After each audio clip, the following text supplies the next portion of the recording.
Norman Bates is back to normal. But Mother's off her rocker. Again. Norman, is that you? Yes, Mother. It's me.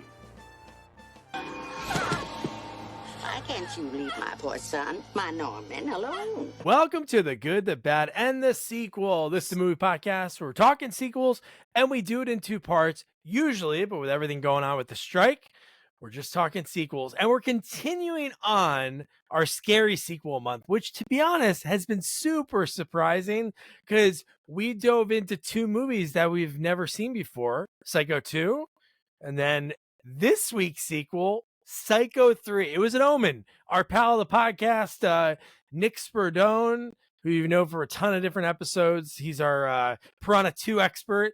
He was in Philadelphia, Pennsylvania, and he would say, "Hey, Doug, do you want these VHS tapes?" And just so happened in the corner, I go, "Oh my God, Psycho 3." So I tell Jamie, we got to do Psycho 3. But before I talk about Norman and Mother and the Duke and the homecoming party, which I don't know if it was high school or college, I got to introduce you to my partner in the sequel watching journey, Jamie Riccardi. Jamie, how you doing, man? I'm okay, Doug. How are you doing? I am, again, pleasantly surprised because of, I'll say my piece first. I'm not going to go too far into the movie, but I'm going to say that it's so crazy for a movie that the only reason I knew there was a sequel, like when I was a kid, I'd go to the video store and your dad owned a video store. Yep. So you remember like going through the aisles and looking at box cover art. Yep. For some reason, I don't remember the second one, maybe not as much because it's not as different, but the third one with him holding the keys in front of the hotel, I'm like, I think I would remember that, but no. But the fact that we watched the second one, and honestly, still awesome movie. And from what Egan, our buddy Egan, told us, like, hey, this one's more of a slasher. I went in like different, like even you at the end of last week, you were like, I don't know how this is gonna be. I don't think it's gonna be as good, and which is hard because the second one was really good. But man, I was pleasantly surprised. How about you? So I think based on you starting like that, I think you know what I'm going to say. Oh no, I Because- don't. you don't? Okay. No. All right. So I feel like this is the case of, you have Psycho, which is top 3. I mean, maybe top 5 horror movies of all time. I mean, Oh, easy. easy. And it's a classic. Everybody loves it. Then, to follow up on that movie is very difficult. And Psycho 2 does a good job. It's not as good as the first one, but it does hold its own. And it's a worthy follow-up. Yes. To me, this movie is where it's like when we see this a lot of movies, like they should have just stopped at 2. The 2 are great.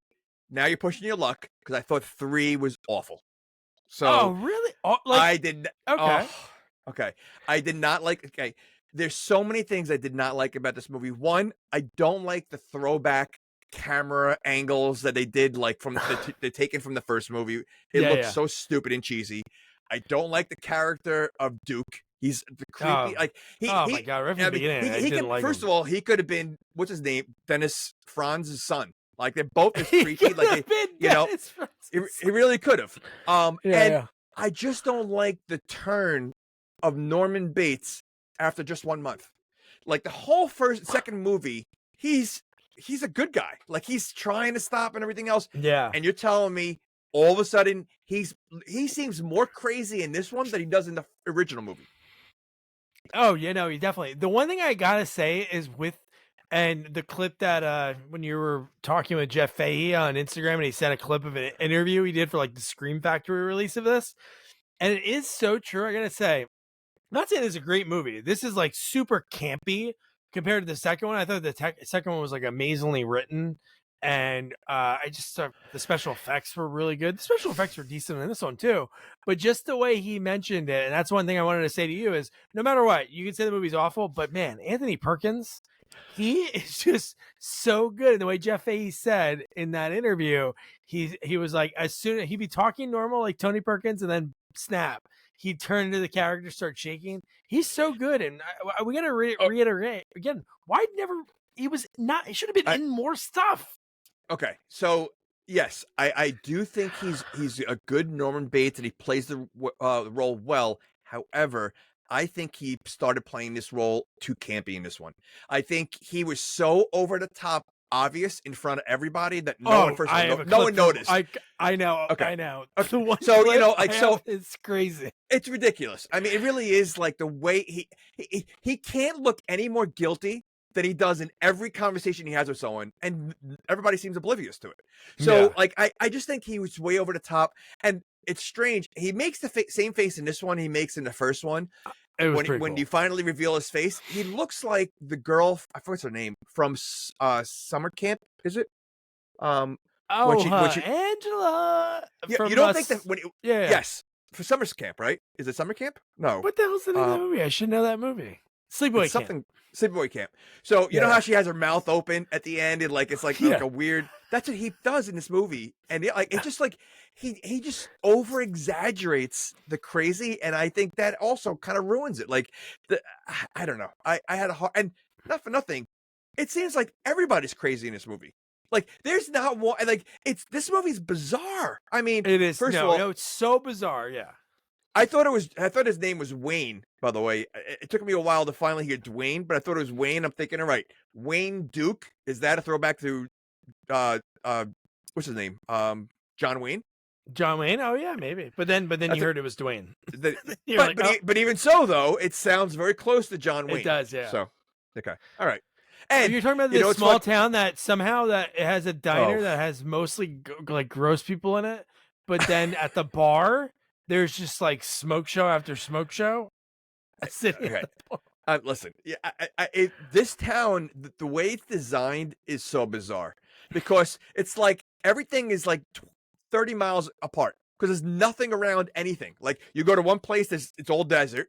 Then you go to the next place, it's all desert. And then you go to the next place, it's just weird. Like it's just weird kind of town. But the beginning of the movie, you said something like it's like an omen. Where you said that, I think, because it gave you the movie, the box.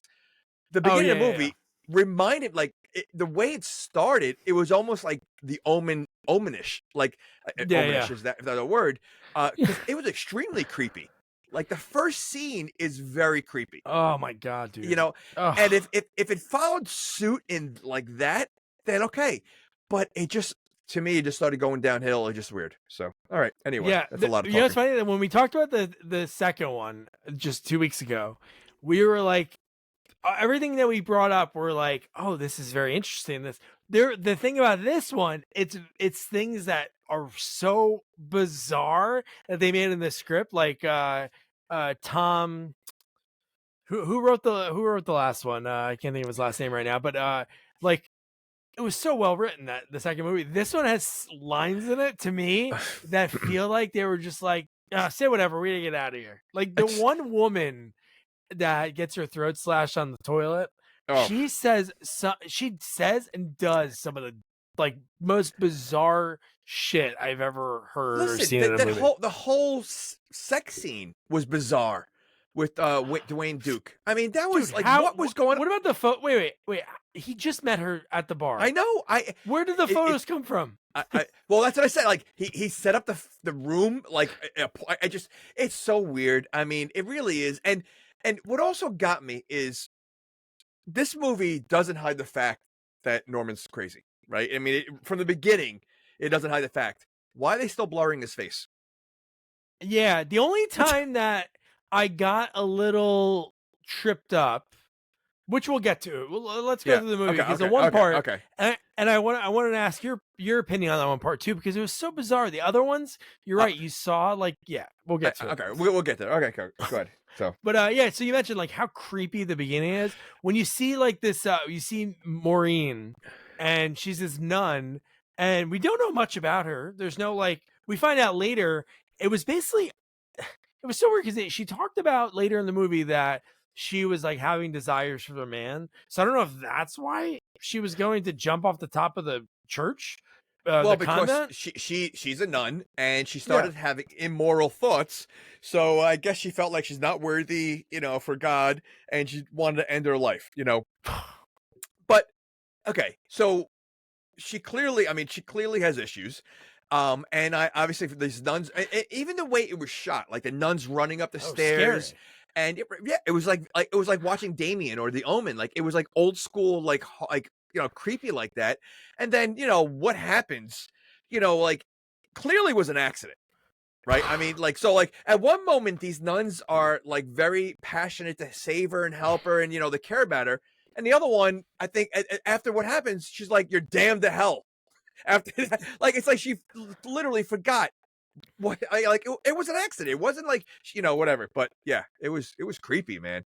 Yeah, build like a more sturdy railing. The fact that she was pulling on her, and then then Maureen was like, you know what, maybe I don't want to die, and she like gave in a little bit, and then that's when the nun went through the railing, and the way she fell, it looked so oh my god, it was so good. Why is it so high? Why is it so high up in the air? Like, what they need that many stairs for I mean, I guess it's the bell, right? Is like as they ring the bell, like.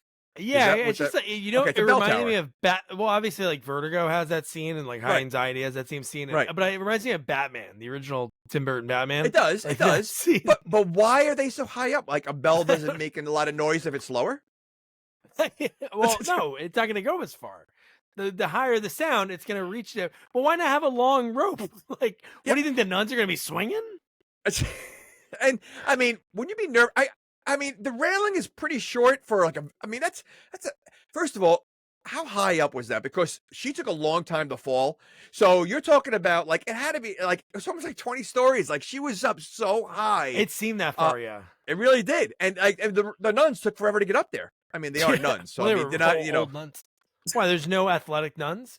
You don't see a nun that after service is like, throw me a deep one, boy, and she runs out. You know what? I bet you nuns are playing pickleball because it's it's an old person sport. Oh, I know, but it's taken over by. I don't know if by you. It's insanity at the parks. It's like lines of people getting ready to play. I've tried. I mean, it is fun, but like the older generation, like they love it. It's like I think it's like the new shuffleboard for them. Yeah, and they don't joke around. They're good at it. Like they move around. So yeah, it's crazy. It's pretty insane. All right.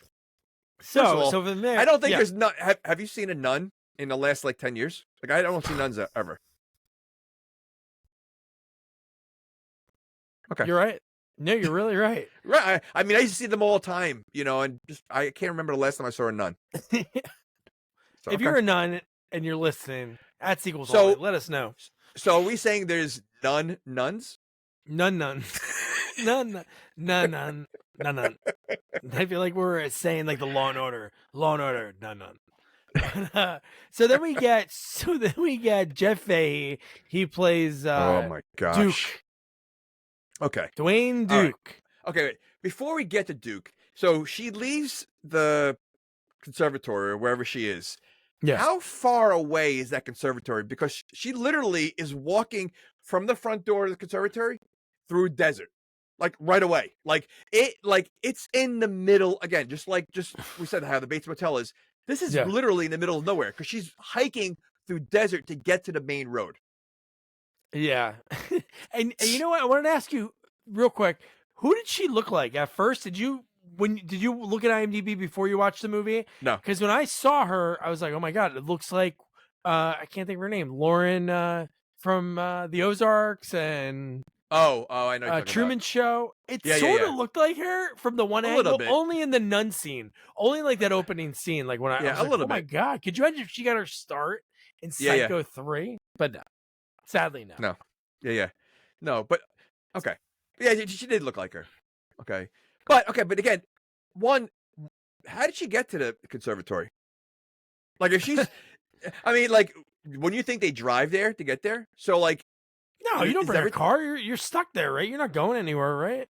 Then how do you get there? A cab? Is there a bus? Is there a nun bus? There should be a nun bus. Yeah, black and white. Has a little hat on top. Okay, all right. So she's hiking to get to the main road, and the first car she sees is Jeff's car, which looks like the most from the outside before you even get inside it's so the car. Rusty. Yeah, it's so rust all over it. That's the car you choose to hitchhike to. Like if I saw, like I'd rather wait another 3 hours for the next car to come by than even attempt to go to that car. It was so disgusting look on the outside. And then the minute you get inside, how filthy it was with crap. That in fact, he gave her water from a thermos. Like it was like a cup. And she's drinking it. Like it was just so like the inside of his car is so weird. Which like and so she even much did crap like the in it. old like when she had the sip of it, she like made it like a look. Like Yeah. it's Yeah. like Well, think about old- how warm it probably was and how long Ugh. it's been sitting there. And again, it's a stranger. Like you're just gonna drink from where he's been drinking. Yeah. It's like sharing a water bottle. Like if I had a water bottle and I'm like, hey, you want a sip? You know, and you're gonna give it to someone, they're gonna drink out of it? Like, yeah. That's sure. that's And weird. then they mouth it and then you can't get it back. They take the whole thing. But no, Yeah. the fact that he pulls the old like, oh man, too much rain. And he starts like swerving my like crazy. gosh. And then he's like, yeah. She's like, what are you doing? He goes, too much rain to drive in. And he puts his head on the door.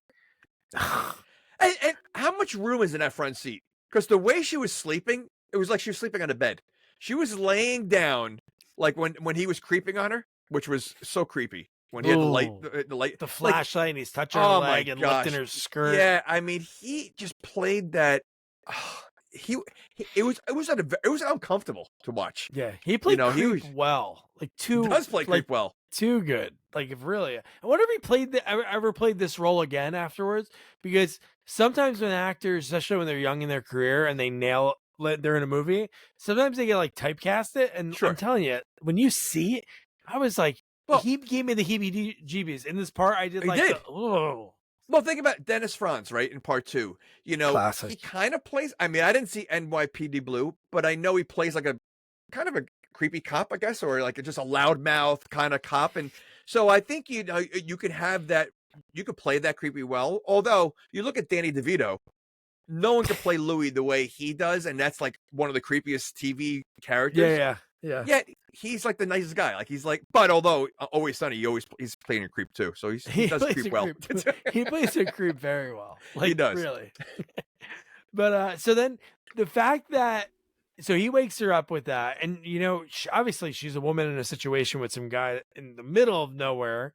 So she does, oh, I'm so sorry, because he said you're creeping on my side, which he was creeping on her. She's like, oh, I'm so sorry. And then he starts like making out with her. What was really weird was her line to him was, I just never did anything like this before. She said something along those lines. And he was like, how do you know you don't like it? Was like this weird exchange. Instead of her saying like, no, I don't want this. Right. She was like, You don't know how old she was when she went to the conservatory, right? So I don't know. Yeah, right. So I mean, she could have been really young, and so like just having a guy just even interact with her, that's what she's probably talking about. But it was just like he's forcing himself on her. She's like obviously uncomfortable because she gets out in the middle of nowhere in the rain, because and then his line to her, the oh my creepiest but gosh. very awesome line of, you could have been coming instead of going. I mean, really, like, I mean, yeah, he's such a like a grease ball. Like he's so like, and again, he plays it very well. But like that's why I said like, when he eventually meets Norman, does he only hang around with like only greasy guys can work at the Bates Motel? yeah. Although he didn't hire Franz, Dennis Franz, so He did. No, the hospital somehow true. hired them. They picked him I to know. run a motel for someone. Who what did they do? Whoever was the top application. They didn't even interview anybody. They just said, okay, you got a pulse here. Run this I hotel. like how they say like run a hotel, because until the prom happens, once again, there's no one at this hotel.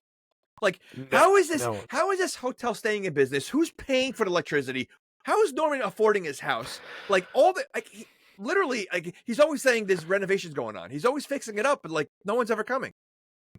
And the thing he was pumping up, which is a cool like foreshadowing, when he's like, oh, when he was talking to Duke about it, and he goes, hey, I did some renovations, fixed up some rooms, got a new ice machine.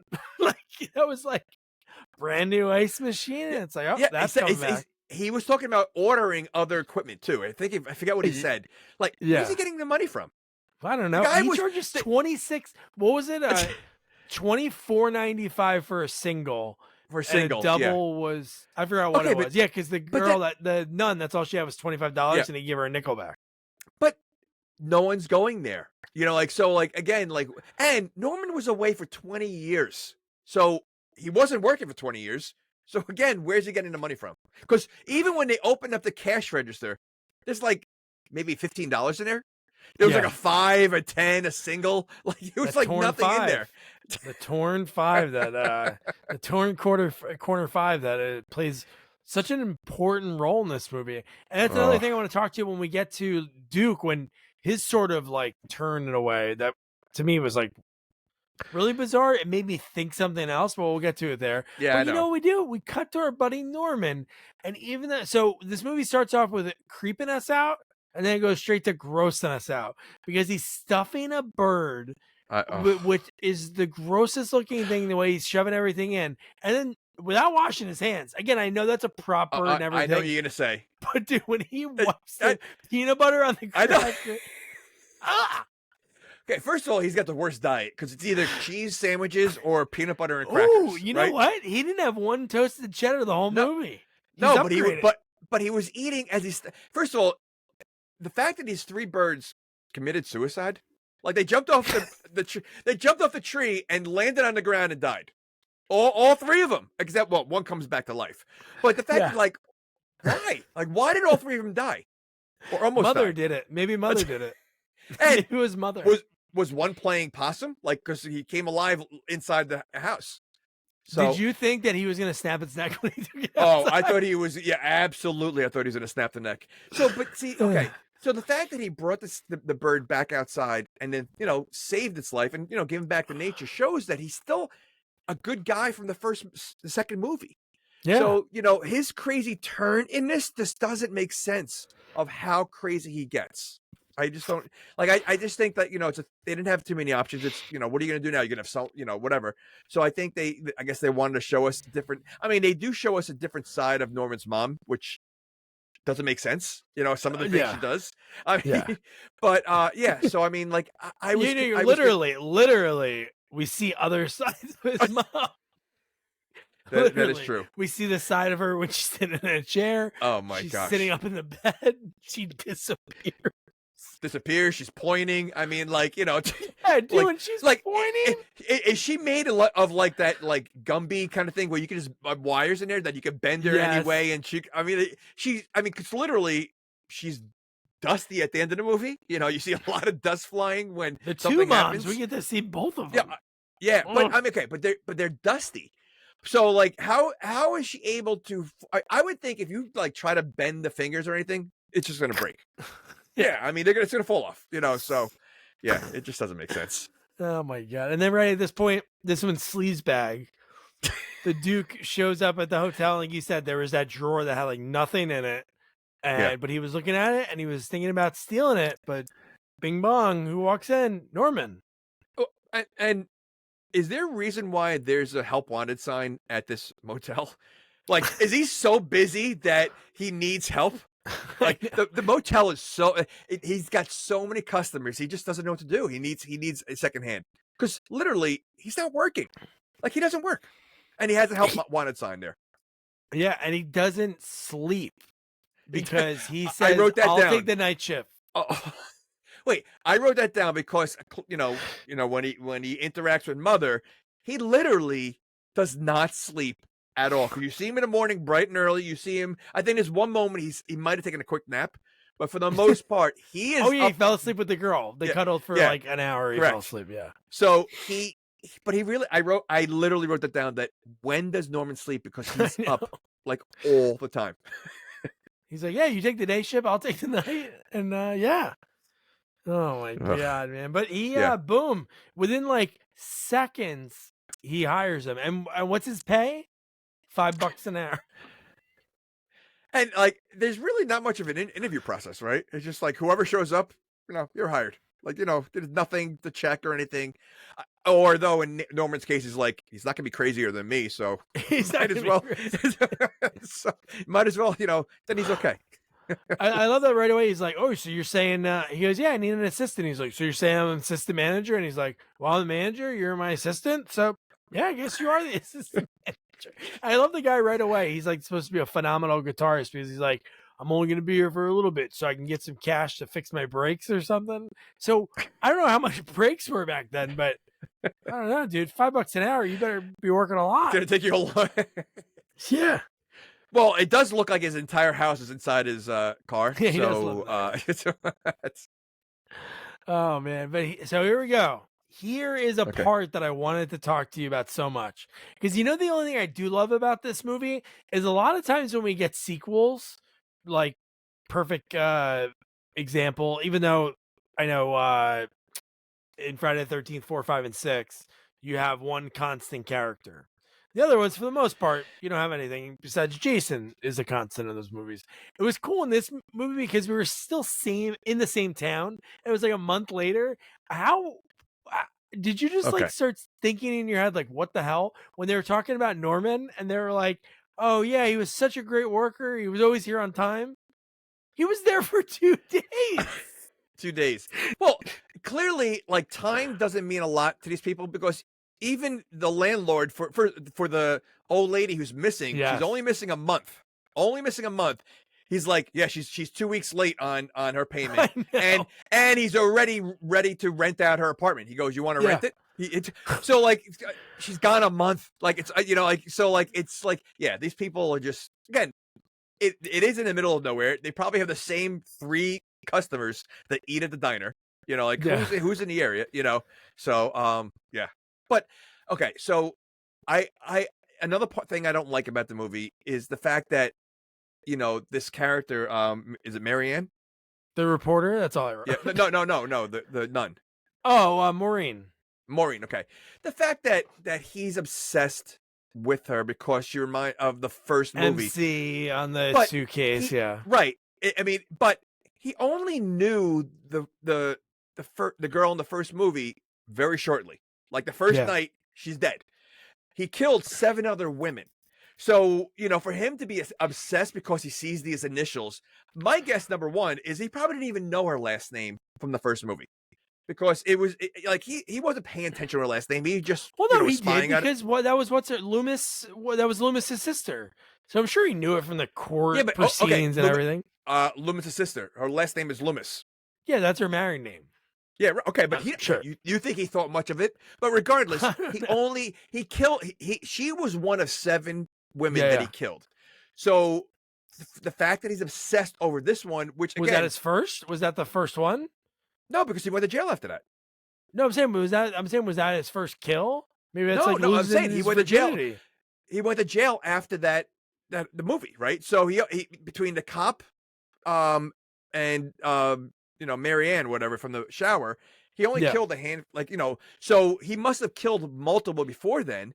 So for her, and again, she's only in the movie for like the first 15 minutes. So he barely knew her. So for him to be obsessed because it reminds him so much of that one person makes absolutely no sense.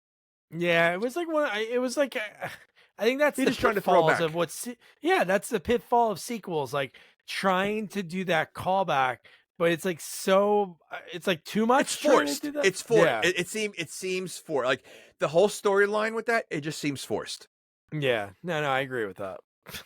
It was just so the whole thing when he saw her first of all, the fact that the reporter was like, I'm here. Okay. I want to talk to. Yeah. Okay. Yeah. Go ahead. Did you like her character? It was almost similar to Loomis. Like her role was very similar to Loomis in a way, but when he's talking to Norman and he sees the woman walking in, he's making faces, panic faces, and staring out the window, and the reporter doesn't see this. She doesn't notice that he's acting so weird seeing a pretty girl walking in. Like that would have solved a lot of things, probably would have saved their life. And probably the fact that a lot of lives. Well, there really isn't a lot of kills in this movie, right? I mean, but still, those are people too.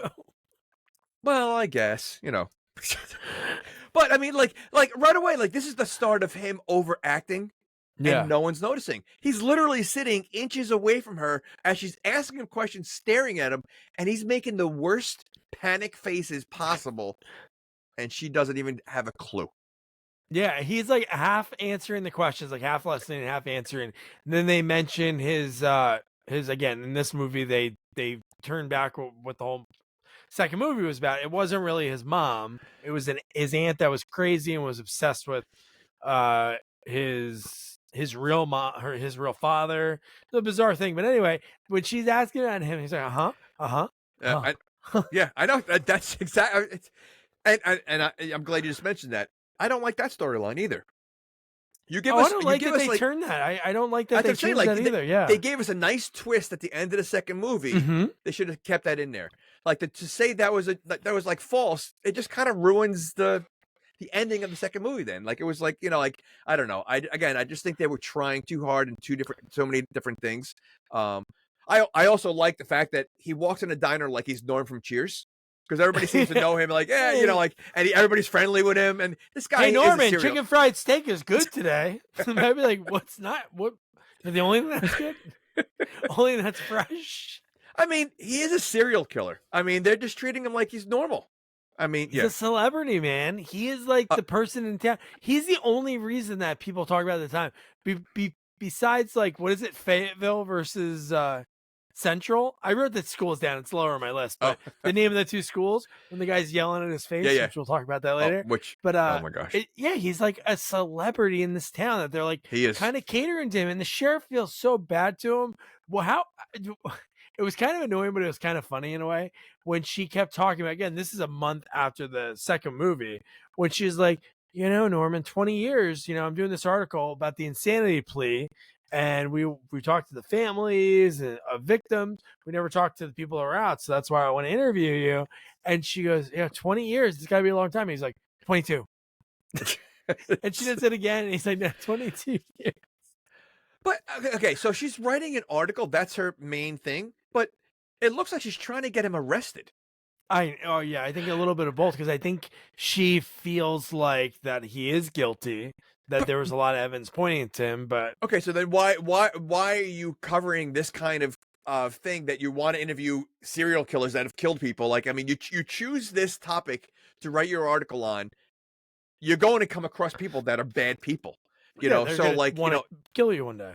Yeah. So like, again, her character, like, it doesn't make sense because again, she's very similar to Loomis in that way that she's trying to get him arrested, but then she's asking questions like just. I don't know. Like, I like, is she really writing a paper? Like, is she related, to someone else that died? I mean, it just, again, I think that was it's a sloppy character.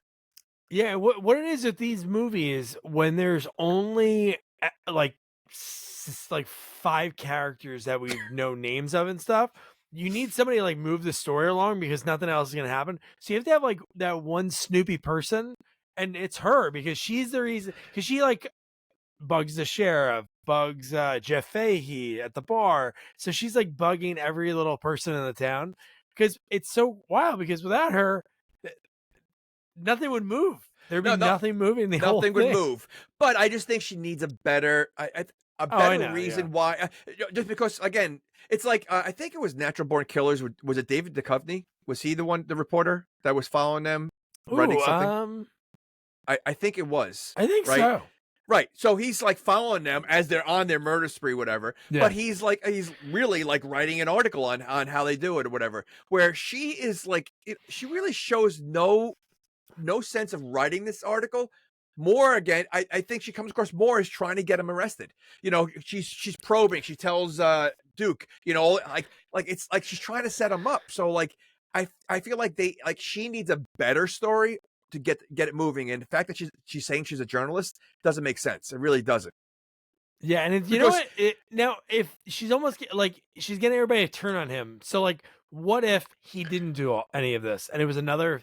It would be like more like, come on, guys, Norman's good now, because every person, it's like we have to tell her, we have to tell him, I have to tell you. That's like her whole thing. Yeah. Well, that's what I mean. And okay, so if it gets arrested, her story's done. Like she has no story then. So like, again, I don't know. All right. Anyway, but yes, they needed her to move, because outside of that, if she doesn't talk to Duke and she doesn't ask these questions and bring up the mom and all that stuff, there really isn't a story. It's just Norman and Duke. Yeah, if she doesn't break into that apartment and dial the number that's written a million times, like a psycho wrote it.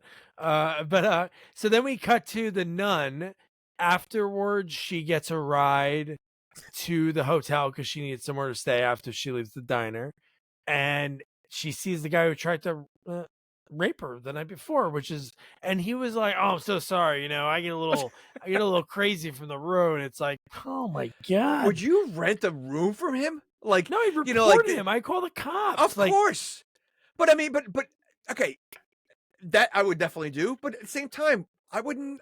He just tried to do something like in a locked car. You didn't tell me in the middle of the night he doesn't have a spare keys and try to creep in my room. Yeah. I mean, like she seems very clueless in this movie. Like it's almost like she's like never been in the real world. She's been in that, Well, that's what it is. Yeah, she's a nun, so she's been in there probably during her formidable years. She doesn't know anything. No street. By the way, I kept saying conservatory, but I don't think that's what it is. I think it's a convent or it's a convent. A convent. Convent. Yeah, conservatory. Is that with stars? Well, Well, there's a conservatory that they have like the Conservatory of Arts, and they'll have like ballet and stuff. But it's fine. Okay. All right. Good. Okay. You just pissed off. I just don't want any of our listeners people to come back and attack me because I didn't say the right term. That nun who's going to follow us at Sequels Only, she's going to be going at you. So then I love that she again obviously gives in, like, I need somewhere to lay my head. I'm really tired. And she only has $25. He gives her like a nickel or a quarter back. And then boom, Norman sees her. He like runs down from the house and he's like, "Oh, what room did you give her? 1. Why'd you give her 1? He's like going nuts. He got there so fast also because you saw him in the house and then 2 seconds later he's down there. Like he was down there. It is a pretty far distance from the front of his house to the motel, and he moves so quickly in this movie every time. Like he just happens to be right there. Yeah. And okay, so you're gonna tell me obviously the base motel has been a crime scene how many times now, and a month ago. Never know right a month ago, but also 20 years before that. So you're gonna tell me between the 20 years of the murders, the month ago murders, they don't see the peephole once? I know. I saw it. It was so easy. Right. Of course. That one shot, so I'm like, oh, I see the light coming through it. Yeah, right. So, like, you're going to tell me, like, they never, like, that's clearly the room, number 1, is where the most action is for him. You're not going to see that, I mean, just, it's so ridiculous. Like, how oblivious the cops are, with this whole scenario with Norman. Well, they're terrible. They love Norman. They're like, oh man, I feel so bad for him. He slaughtered 7 people, but he was a little crazy. He's fine now. Yeah. 20 years it wears off. But I love that anytime Norman talks to his mom, how nervous he is. He's like a little boy in trouble. He's shaking, he's sweating, and in seconds the mom goes, "I want that slut dead." How does she know he's there? Oh, I think he told her right away. Norman doesn't hide anything from Mom. He went back home and he was talking to her in her bedroom, and he said, like, "Mom," because I think right away she said, "I want that slut dead," and he goes, "But Mom, no, she's a nice girl. She's nice." Yeah, but listen, she's always peeping through the window. But if she's as old as she should be in a smooth, like. He should realize that her eyesight's not that good. Well, he doesn't realize that she's just like a big pillow. Like she's like a bag. She's like Scarecrow. She's like a bag of. She is like straw. She is like a bag. She's like a. I think. Well, forget it, guys. I think it answered our question from the second movie because we do see like stitches up her arm. Like the. Oh yeah. So. Oh, but man. Jeez, man. Like the fact that just the way he acts with his mom, it's I know. He'll never find a girl that mom approves. That would have been a great 4th movie with him. Like say he like didn't go to jail and he actually finds a girl that is crazy and he doesn't want to be with her, but the mom approves. Well, that would be almost like You kind of. Oh yeah. The show You. Yeah. Oh so, dude, he's like perfect. Yeah. I can't believe Vince. I never saw the Vince Vaughn movie. Did you see it? Oh yeah, I saw it when it came out. Is it good?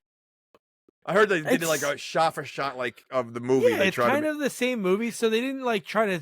I don't know. It's kind of the same. Vince Vaughn was good. Anne Heche was really good. Right. And there's a few other actors in it. It's like a good cast. It was neat that they tried it, but it didn't work out. All right. Good. All right. I wonder if that did really well. If from there they would have done like actual remakes of the other ones. Because the only thing they did after that were movies inspired by. They did like newer spins on like Rear Window and a bunch of other ones. But Yeah, didn't Shia LaBeouf do one of Rear Window? I think. Oh yeah, I thought it was good. Yeah, Disturbia, right, or something like that. I think it was Yeah, called. I thought it was really the spin on it. The guy who played the neighbor, I'm trying to think who it was. He did a phenomenal job. Like he was so good at. I don't remember the movie, but yeah, good movie. I like the girl in it. The girl was like really hot in like the late 2000s, and then she disappeared. I don't know. I Maybe googled Norman it got to her. afterwards, and it's like maybe Norman got to her. She did this, or she really did disappear. 2009, she went missing, and I'm like making a joke about it. Oh my gosh, I don't know about that, but yeah. So the fact that where are we now? So then, oh my god. So Jeff Fahey, he steals $5. He steals a corner rib $5. It's like perfectly cut, and he heads to the bar, which I'm bet you $5 back then can go a long way. And he sees the reporter in there drinking. Flirts and with hits on her right away. Like he's such a sleaze. Like he really is. So, but the fact that like she once she finds out where he's working, she's like ordering more drinks because she knows dude, as soon as he threw the thing, because she said, what did he say? He said he tried to say like a diss to her, but he like threw the matches. It was part of the thing, like something to light this. And threw him, and she saw it as the Bates Motel. Which again, Norman can't even afford. Nobody goes in there, but he doesn't afford to get custom matchboxes. Like that's what's happening in this movie. Imagine me had like custom soaps that say Bates Motel. Like no one goes there, but he has the money to do that. Well, he has the electricity to have the Bates Motel sign going. I mean, like who's paying for that? Barely. That's a big it sign. Seems like they don't have enough. It's almost like he has to like pay every so often because it's like always like that's why it's always shaking. That's why it's yeah. Oh my god, yeah, but she's intrigued like right away, and she's like, okay, so let's go check this out. But see, okay, so this is where she tells him. So now he knows that, which again, I would think, this would have been like newsworthy, right? Again, that's like anything else. This is a guy that's murdered people. He just came out of jail, but the fact that he didn't know anything about it, but now he knows everything about it. So like, what's her game plan? Like, what is she trying to get out of this by telling him? Honestly, I think she wants to get information because at first she goes, "Are you staying?" First, she was intrigued when she saw the Bates Motel. She goes, "What are you staying there?" He was staying there. I'm working there, and then that's what made her like, "Oh, he's gonna get more inside information because he's worked there." And I don't even know if he says he just started working there that day, because maybe that wouldn't be as like appealing to her because she probably doesn't even have like a key or like a name tag or anything. Like he's barely there. Well, can you imagine? He knew about the peeper hole. Oh, he'd love that. I mean, considering what he does to his room in a matter of a couple hours, all the again. Think of like, because this is where he picks up the girl too, right? Yeah, yeah. So okay, so he's working at the motel. He takes the $5, which he's going straight to the bar. At what point, unless he carried all those pictures in a car with him, is that what? Dude, I don't know. I'm telling you, that's the most bizarre thing in this. There's a couple of things that time makes no sense, but this one, I don't know how all the pictures are on the wall, but. So we'll get a little more into it. It's only like a minute, but so back to when he looks in the people, I didn't look and see what this director did after this or watch. I'm gonna look this up, and it's gonna be somebody that's done like really great stuff. But in my head, when I saw the shot, I'm like, dude, he definitely worked for Skinamax after this, because the way he was doing the shots, because no joke, I thought we were gonna get Cunning Lingus in the hookup scene. I was like, because it was pretty close. Spread her legs and his face looked down. I'm like, oh my god! But the way she was like walking around naked and then like slowly walking towards the shower, like it was like it was almost like he was gonna get caught again, or something. Like it looked like he was gonna get caught. Like it was just so over the top. Because first of all, this is the scene where she's going to basically try to kill herself. Yeah. Why is she going to be walking around seductively like that before she does this? And why does she have to why if you're gonna do that, why do you have to get your clothes off? You know, I mean, like, so it was just a bizarre. Yeah, I mean, it was. You ready bizarre. for And, who like, directed this? who? Oh, he did. Mother's favorite boy. Yeah. He did this. Amazing. That's what he said in the interview. Remember, he said he was able to turn it off and turn it on. I thought he mentioned director. Oh yeah, yes. no, I didn't. So, I so didn't this catch is the his first director movie part. he directed, and that's why I Wow. think he overacts, because he's basically Yep. has no one telling him Tone it down, right? So he's a director. So, like, I think that's why he's a little too much, and he doesn't realize it. So, but yeah, this is like a creepy spying scene. But he does when he turns away, is he uncomfortable? Like, what is, like, I don't know. Like, it was just like, what's his motive now at this point? Like, how does mom know that he's looking? Okay. And Finkel is Einhorn, Einhorn is Finkel. So we know that they're the same person. I know, but in his mind, like, does he go back and run and tell mom, I just saw her naked? Like, it's some boobs, mom. No, that honestly, that's a great question. But I just looked at something interesting. Now, after we're done, or maybe at the end of the episode, people stick around. I'll play a clip for wherever I can find. But he has a discography. Orchestra Under the Direction, On a Rainy Afternoon, From My Heart, and then a self-titled album in 1964 called Anthony Perkins. I don't know what he sings or if he plays an instrument. That's pretty interesting. Maybe that's why he didn't make that many movies. He started going to the music career. Maybe, but the fact that he directed this, and, hey, I'm gonna slowly go up and down. Hey Jeff, at this point, I want you to look like you're gonna do some kind of clingus. Like, that was like so weird. But the fact that he directed this, wow. And I mean, he doesn't like women, so I know I think he's gay in real life. So it's not like he's being a pervert. It was just something part of, like, I don't. Yeah, it was a weird. Unless the cameraman decided to do that on his own. Yeah, without getting direction. Yeah, you guys go take a lunch break, honey. Yeah, Anthony said I'll finish a scene. Don't worry about it. Yeah, I got this. But this scene is pretty wild, man. Like, really, really crazy.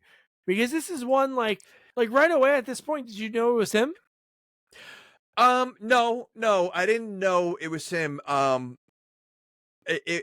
didn't. I don't know what I was thinking. Again, I thought clearly the only other antagonist would have been Duke, right? So, but I wasn't sure.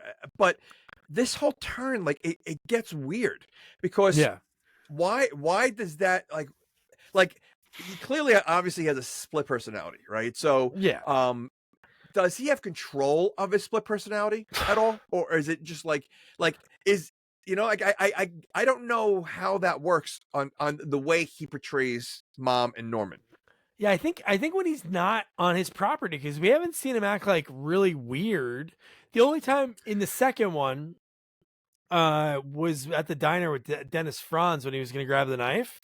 But that was just like him being angry. Oh, that was anger. That was more angry. That's what I mean. Right. He is never like really off away from that property, but that property, that's like that's his crutch. That's what really sets him off. So then this is my point for later on. So now it's obviously him, because he goes in there and which is pretty gross. You see her wrists that were so wide open, like, I mean, and she's tried to kill herself, and so he brings her to the hospital, right? Or he calls 911 or whatever. So we know that was him, right? Well, again, we don't know. We know, like, he was there. No, in any sense, it has to be him, right? Because but what I'm saying is, later in the movie, when one of the people that we're talking about their deaths, when that person dies, you see the mother sort of doing it, but then Norman runs in and is startled by seeing it. Okay. Right? First of all, he changes clothes like Clark Kent and Superman. That's what I mean. That's the only thing that can be he does it. He does it. It could be true. Yeah. Okay. First of all, like, does he put on the mother outfit when he gets into the hotel rooms before he kills them, or is he running from his house in the mom's dress and wig and no one sees him? That'd be great, dude. And heels. And well, she wears like those clog shoes, those big black, like, but is that what he does? Like, I imagine he's leaving the house looking like that. So how does no one ever, well, there's really no one at the hotel anyway. So I guess probably that's why, but yeah. I mean, so now, like after he finds her and he realizes, and what does he do? He calls the police or he takes her to the hospital? No, I think he just called the ambulance. So okay, no, that's what. So then, does he run back to the house, change, and come back down? It seems like that's what he has to do, or he just like stashes him somewhere in one of the rooms. But it was just to me so bizarre because the later one when he shows up and looks so. But again, it's like you're right, personality disorder, split personality. So he in his mind he didn't do what, but the way he shows up to the one. Well, I don't. Yeah. Well, I think that they also the time jumps are off because again, when the mother moves, we don't see her move, so you don't know how much time in between, what's going on. So I think that's why, like when he comes around later on, but it just, I mean, but clearly, if he's in this room with this girl, then he's doing it. So why blur his face later on? Like honestly, I'd rather see Anthony Perkins' face with the wig on the entire time than seeing the blur face. Yeah, no, I know. It would have been great if they did sort of hide it better. Then the ending would have been like, whoa. Like, then it would have been like, oh my God, really? Then it would be like. But then why would he find it? Then how would he find the girl in the bathtub? No, those things would have to change, like in the script. No, those things would obviously have to change. Okay. But no, how about the girl when she's talking to the priest and she goes, it was Mother Mary. Oh. And she was holding a cross in her hand when really it was like a huge kitchen knife. Like, those bizarre things of her memory of what happened. And the fact that they said that Norman saved her, right? Like she's a. Can I ask you, like, how come the question didn't come up is why was Norman in my room? Well, do you know what they said? He goes, towels. And the way he said it to the sheriff, towels. Right. He said towels, but why would he be inside the room with her there? Yeah. Like, I don't know. All right. And how about her line when she goes, "I'm really sorry, I left such a mess," and he goes, "It's been worse." I'm like, what? Suicide he's good at cleaning jokes. Messes. Like he's good at like trying to make her feel better after the fact that she tried to kill herself and then she's out and drinking at a place within 24 hours. Like she would have to stay there for a while. I would think that a sip of wine or whatever she's drinking would get her so bombed because she lost so much blood. I mean, think about how much blood she lost with that because the size of those wounds were massive. Yeah. So she lost a lot of blood. She should be laying in bed, not going out to a bar. And I mean, so yeah. And you would think that she would have no energy. Like she just went to the hospital. Like, how many days does this movie take place in? Oh man, it's only like maybe 3 days. No, that makes sense. Okay. And you got to think she was so tired from the night before. Yep. Like when walking she got in the desert, she didn't even sleep yet, really, because she did that right away. She checked in for like 5-10 minutes and was gonna kill herself. Oh my gosh. Unbelievable. Okay. And then we come back to the bar, and at the bar, it's like the end of the reporter telling the story. Yep. She leaves because she got like I'm trying to think what tidbit. She was, he said, you should have saw the way Norma was looking at this blonde that walked in. And then that's when the reporter boogied. And then that's when you saw like the 80s hotties at the bar. All of them. They all were looking at him. Yeah. Well, he's the only guy in town. It's the chef. That is the true. Fat sheriff, his deputy that has like Coke bottle glasses, and who else? That's it. Okay, the deputy, he's such a tool. The little guy.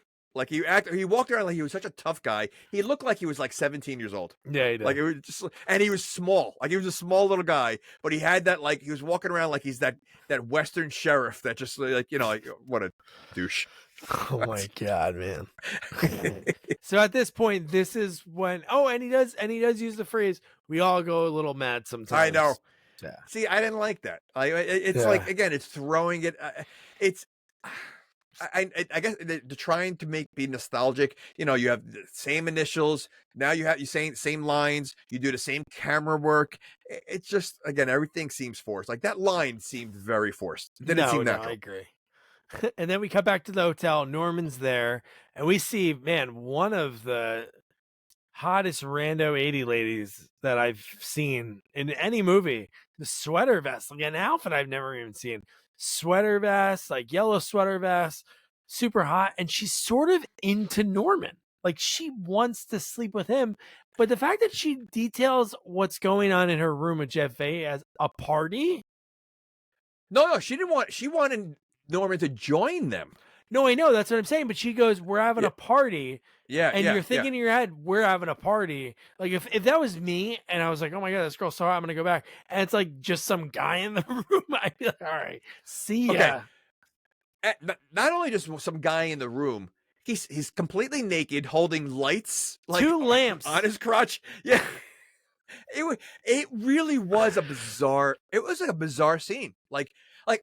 How'd they come up with that? Like, this is the scene that you're gonna do with this girl, and it was just bizarre. Like the way she's moving to him, and he's like flashing these lights, and he got all the pornographic pictures on the wall. Not even a few. It's like they're wallpapered. They are. I wonder if like they were going in the scene. They're like, or they're talking to the writer or Anthony Perkins, and they're like, so in this timeline, how do we put all these pictures up? Like, and what time? What's the motivation of it? Did I put them up? And then the girl came back, and I happily, like, I got so lucky to pick a girl that wouldn't be creeped out by this. And they had like the cellophane, the red cellophane on top of the lights to give it like that red look. I thought they were shooting something. I thought there was gonna be like a that's video camera, right? Yep. And you just said that. Like I was just thinking that. I'm like, what girl is not? I mean, it's not like he picked up a hooker. He was at the bar. She was hanging out with her friends. So it was a regular person at the, like a regular girl at the bar who would not be creeped out by this room. I mean, it's a disgusting room. The way they like. So I'm like, why would she not be? Because he treated her like a prostitute. Oh, and dude, she kind of acted like, and she acted like one though. Oh, yeah, I mean, Jesus. Yeah. So, but yeah, this is a weird scene. But even before this, how about after? I should have clipped this one, but when she goes, "Yeah, why don't you come party with me?" He's like, "Oh, I don't know," and then he's staring at her while she walks away, looking. He goes, "Maybe." Not in like a maybe. Hey, maybe I'll show up. He's a kid. I know. He's a kid. He really is. Like it's like, and I would assume he's probably a virgin, right? So like that's why, because like even when he's with a nun, it's extremely awkward. Yeah. Like even the way like they were kissing, it was like an awkward. It was so awkward. So like, yeah, he's a kid, and there's just a lot of awkward scenes in this movie. I don't know. It really is bizarre. I just it is super bizarre, and we're not even like to the crazier parts that make zero sense. But then he said, like you said, he throws her naked, and that was that actress. Like that's rough. She'd be like, Anthony, can he just make me walk out of the room? No, he's gonna push you. You're almost gonna break your leg. Her leg gets caught, and she it twists a little bit, and she falls on her ass, and he throws the clothes at her. And we literally see her getting dressed one thing at a time. Like it was like a slow scene. She's getting her skirt on, her shoes. We see. Then she takes her top off again inside the phone booth because it wasn't because the shirt was on backwards. Yes, that's what you're worried about. You're naked in a phone booth, and she has a $5 bill. And this is how dumb she is because for a second, it almost looked like she was like, "Where can I put this?" Like the $5 to make a phone call. Yeah. No, it's stupid. But again, she was just standing out there butt naked. Do you really think she cares about taking her top off and turning it around? But if for movie purposes, though, like, was that even necessary? Like, she could have easily just called when she was in there. Like, she didn't have to. Like, they didn't have to do that. It was such a unnecessary scene, for her to do that, and it was just like, yeah. Have you ever been? You've obviously been camping or been somewhere that you're in the middle of nowhere, even like my neighborhood, a quiet neighborhood. Like if somebody dropped a beer bottle in the driveway, like 4 or 5 houses down, I'd hear it. How the hell does Duke? It's not like we even got one of those scenes that, like they do in a lot of movies. Like I'm listening to my music loud, so I'm not gonna hear what's going on outside. But mother punches in the glass and then just stabs her a ton of times and nothing. No one hears. Like, remember, it's just that nobody else in the hotel. No one's there but Duke. No one's there but Duke and the nun. The nun's probably fast asleep because she hasn't slept. No, the nun's not back yet. No, she's back the next she's not day. back yet. Yeah. Okay. So they gave her like a one night sleep. Okay, so it's only Duke. Yeah. And he's probably so high and on drugs and everything else that, he can't probably, and his radio's probably blasting. Yeah. So, but yeah, I mean, it's ridiculous. But was the phone booth broken the next day? I know he was cleaning it. No, I didn't see a broken. Oh no, I know. In my head, I'm like, that's what was so weird. Obviously, again, it's him doing this, but on the other hand, I'm almost like because he's cleaning, so obviously he knows he's cleaning up blood. So this is the first time that I was really like, okay, this would be so silly if it's not him. Because why would he be cleaning the thing? Right. But no, I was thinking, I guess he has extra glass, so you can afford monogrammed matches, and he has just like glass on hand for anytime he wants to break it, and that's like not a normal cut piece of glass. So he just like, one day I'm gonna murder a girl in there. Let me pick up some glass in the hardware store. Just in case. Just in case. But it's I mean, there wasn't anything broken. So because Duke even comes over and sees them cleaning, and the phone booth is perfectly fine. Yeah, he's like, "Oh, you're up early today," because remember he's supposed to be because he doesn't sleep. So he doesn't sleep. He is getting crazy because he is crazy, but also the lack of sleep is creeping. That maybe that's what it is, because literally he left the hospital, I guess, went back to his house. It was nighttime. He killed, mother kills the girl, and now he's cleaning early in the morning. There's no time to sleep. No time. Okay. Hashtag no sleep. All right. Team no sleep for this guy. For Norman. But then we get the line, the best. The fat guy reminded me of kind of reminded me of that character actor Googie Gress, who's in like a ton of things. He was playing a heavyset guy. Yeah. And that's who this guy reminded me of. But holy shit, man. When he gets in Norman's face, he's like, Fairville or Central? Fairville Central. Come on, you gotta tell me Fairville Central. And then Norman's like, well, I'm from Fairville. In a very calm voice, and the guy's like, oh, Fairville's going down. Central's gonna beat their ass. I'm like, this was so this is the most people that's ever been at this motel. Oh, dude, yeah, they're filled up. And even their party room was bizarre. Oh, dude, yes. Like it's almost like where do they get these ideas for these scenes? Because they're not normal. Like, they're not normal scenes. Duke's scene with the girl was not normal, and whatever they were doing in that room was not normal either. Like, it's just so weird. Like, and it's so out of place. It really is, like, for this type of movie, it just doesn't make sense. Yeah, it's not like it's like, hey, we were buddies in high school, we're gonna get together, just the four of us, like old times. Right. That makes sense. Not this is homecoming, so you're telling me only like the people that live in the town, and these, because there's 12 hotel rooms, one's occupied by Jeff Fahey, the other one by the nun, so 10 are up for grabs. So only 10 for like 40 people, if you're doubling up rooms, are allowed to go to this game and stay in town. And they're all staying in the same hotel room? Yeah, and again, this is like Jason takes Manhattan-esque, because they make it sound like there was a big party going on. Yeah. Because the next day they go, oh, so-and-so went to the big party, and then when they went to leave, she wasn't there. How'd you not notice her gone? There was 4 of you. Like, that makes 0 sense. It's not like somebody was sleeping in the bathroom. That's how she had to go wandering around. She just like walked out. That's really why. What did you have noticed the minute you got in the cars? Like, the minute you got in the cars, okay.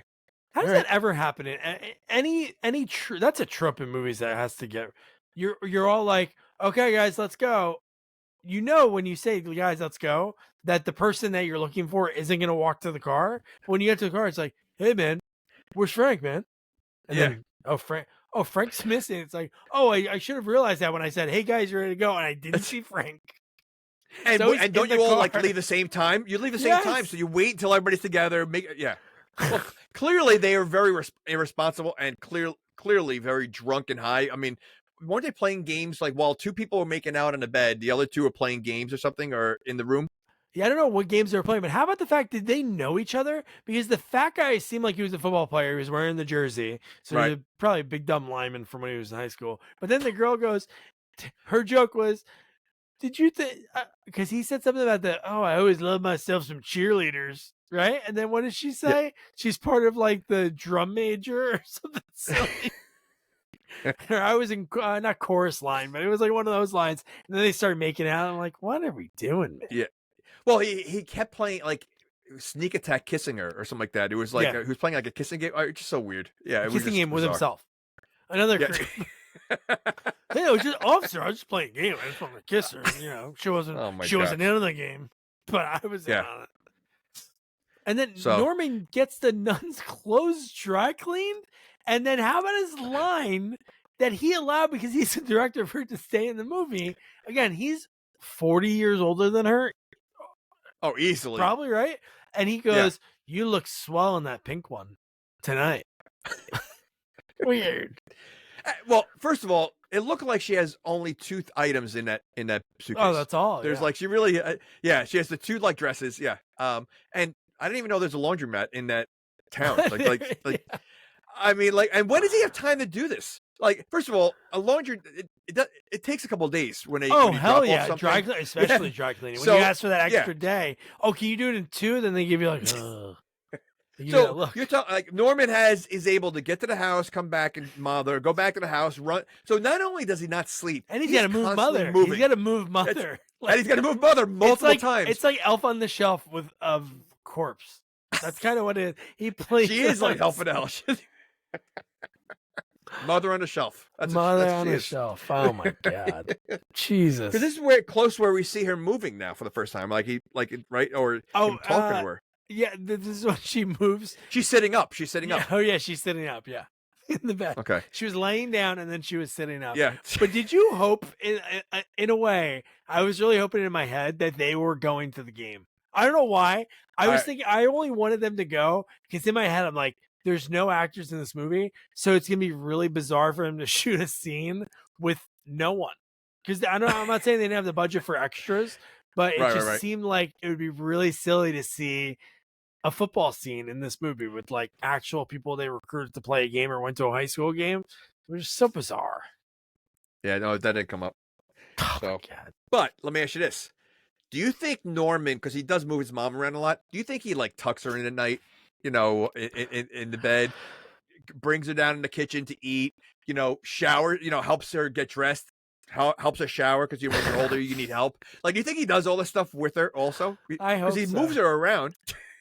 No, I hope so. Toasted like that, cheddar sandwiches, and he eats them, and he's like, "Oh, mother, you finished? Oh, someone was hungry." He probably has like a hole in her stomach, so when he puts like food in there, it just drops down to the bottom, and he pulls it out. Uses it again. Mother. Hey, mother, don't hog all the pretzels. There's a bowl down there to catch the pretzels. It's probably like a stain on the pillow of like dust and dirt from her like laying on there. Like it's like if you lift the sheets up, you're gonna see like just where mother's sleeping. It's just like I just imagine like we just sort of like a montage of him just taking care of his mom. Yeah. Like reading, combing her hair, laughing, combing her 4 hairs that are up there, and they're watching Golden Girls, both cackling. See, now if this is like a comedy, I think that'd be good. They ever spoof this in scary movies? I don't think so. They definitely spoofed in things the knife scene in comedies and stuff. But yeah, they have to. I hope they would have done it in scary movies. Oh, or High Anxiety must have done it. No, Brooks High Anxiety definitely had to do it, right? High Anxiety, they spoofed all of his movies. That's what I mean. So this one has to be. He did. Remember, because he was taking a shower in High Anxiety, and the guy with the newspaper, he goes, "Here's your paper here," and he's like stamping him with the newspaper, and then you see the ink of the newspaper going down like blood. Yeah, the same shot. Yeah, you're right.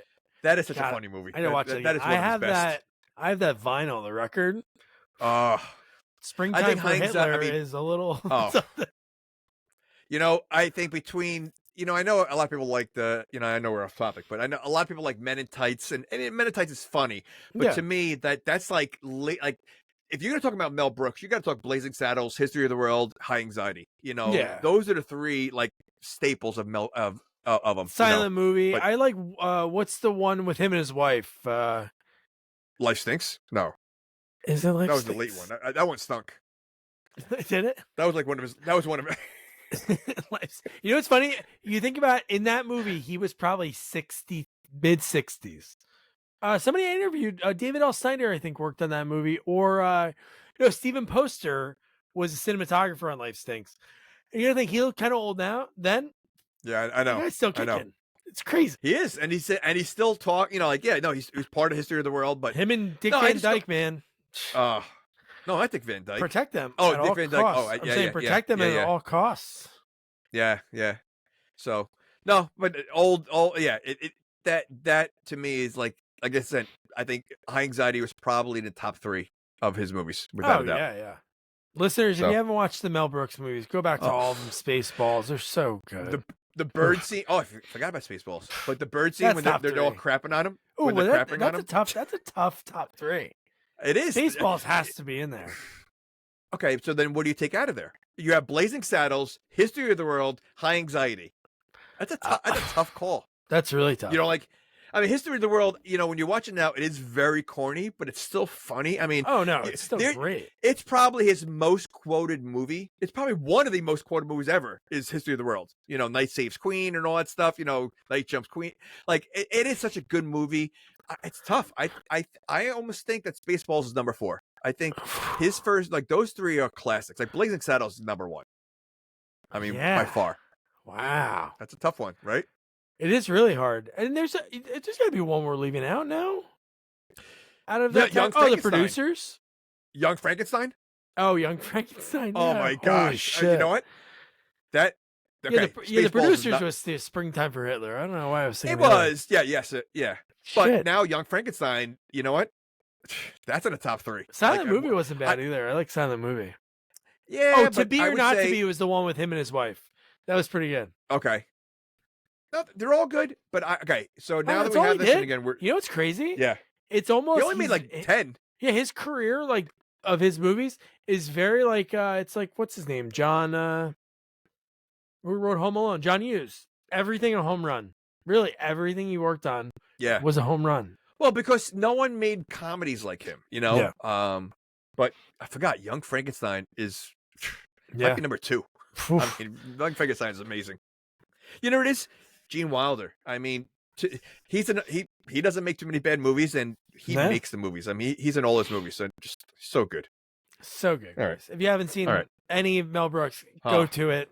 And back to the reporter now at this point, because she's so obsessed with Emma Spool, which that's where she kind of gets more information after she's talking to the Duke, because that night is when she goes, right? Oh no, the next day. Because the next day. she took no, because she met with the chef at the diner. She had a meeting with the diner guy, yeah. and that's why she go, because he said she's been missing for a month and she never missed. Yeah, so yeah. that's where she decides to go to the house. To go to her house, yeah, and then that's when she sees Apartment. everywhere on the thing the Yeah. same phone number, Yeah. over Yep. and over and over again. And then she calls it. Yep.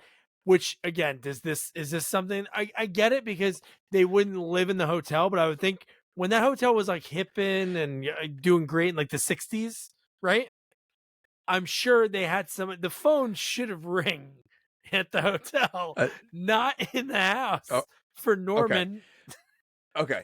So yeah, I mean, right. So one, you would think that, but two, was it ever hipping? Because even in the 60s, when she died, she was the only one at the hotel. That is true. Yeah. It Nobody seems in like that there's town. only yeah. one. That's true. There's only one person staying there all 3 movies. It's one Except when person staying. Homecoming. Homecoming is the only time that that is true. gets back. Yeah. And they don't even sell out all the rooms then, I don't think. Oh my gosh. Yeah. But yeah, so And she calls it. Who's Here's- paying Norman's phone bill? That it rings. The guy hasn't. Again, he's 20 years. Like, who's paying? Like, how is all this? Like, you know, it's never addressed that how he still owns this motel. Maybe mother was a good investor. She invested in the Ford. You know what? She seems the type that probably has a lot of things like money, like under the mattress. You imagine that creepy voice you hear, like, and Oh. then in 1947 I invested Johnson and Johnson. Is it the same voice in the other movies? Is it Well, the same? I guess because it's Anthony making the voice. No, it's not. I don't think it is. Not. I think I thought I looked it up in the first movie, the original. It was. Oh, okay. I thought it was. I could be wrong. Listen, that voice is way too good of an old lady. For him think to do for it, anyone to mimic. Yeah, no, right. I mean, I could be wrong, but I think it's someone else doing the voice. But I wonder if it's the same person that was in the movie.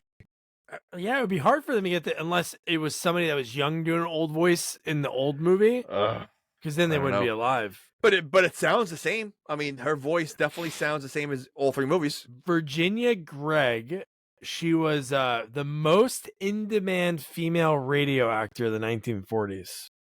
Okay, so she has a face for radio there, and that's why that's why she does the sound. She might have done the other one. They didn't. IMDb doesn't tell me like right away.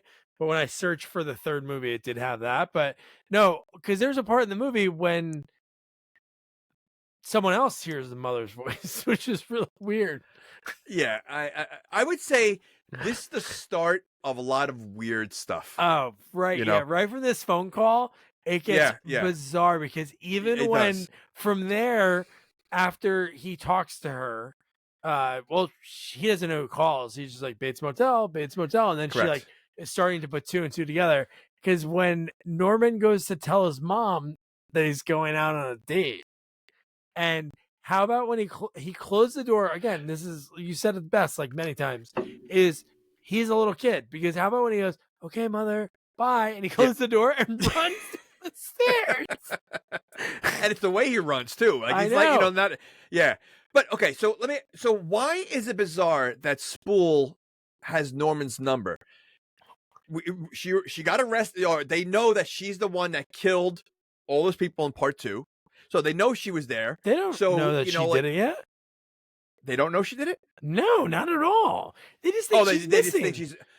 Because remember in the beginning when he's doing the stuffing of the bird? Oh yeah, you're right. Emma Spool missing 1 month. I forgot. I forgot that nothing about any of that. The only time we learned about any of it is after this point. This is when the wheels start turning from the reporter, and this is when she goes to the cook and asks, "Who'd you buy the place from?"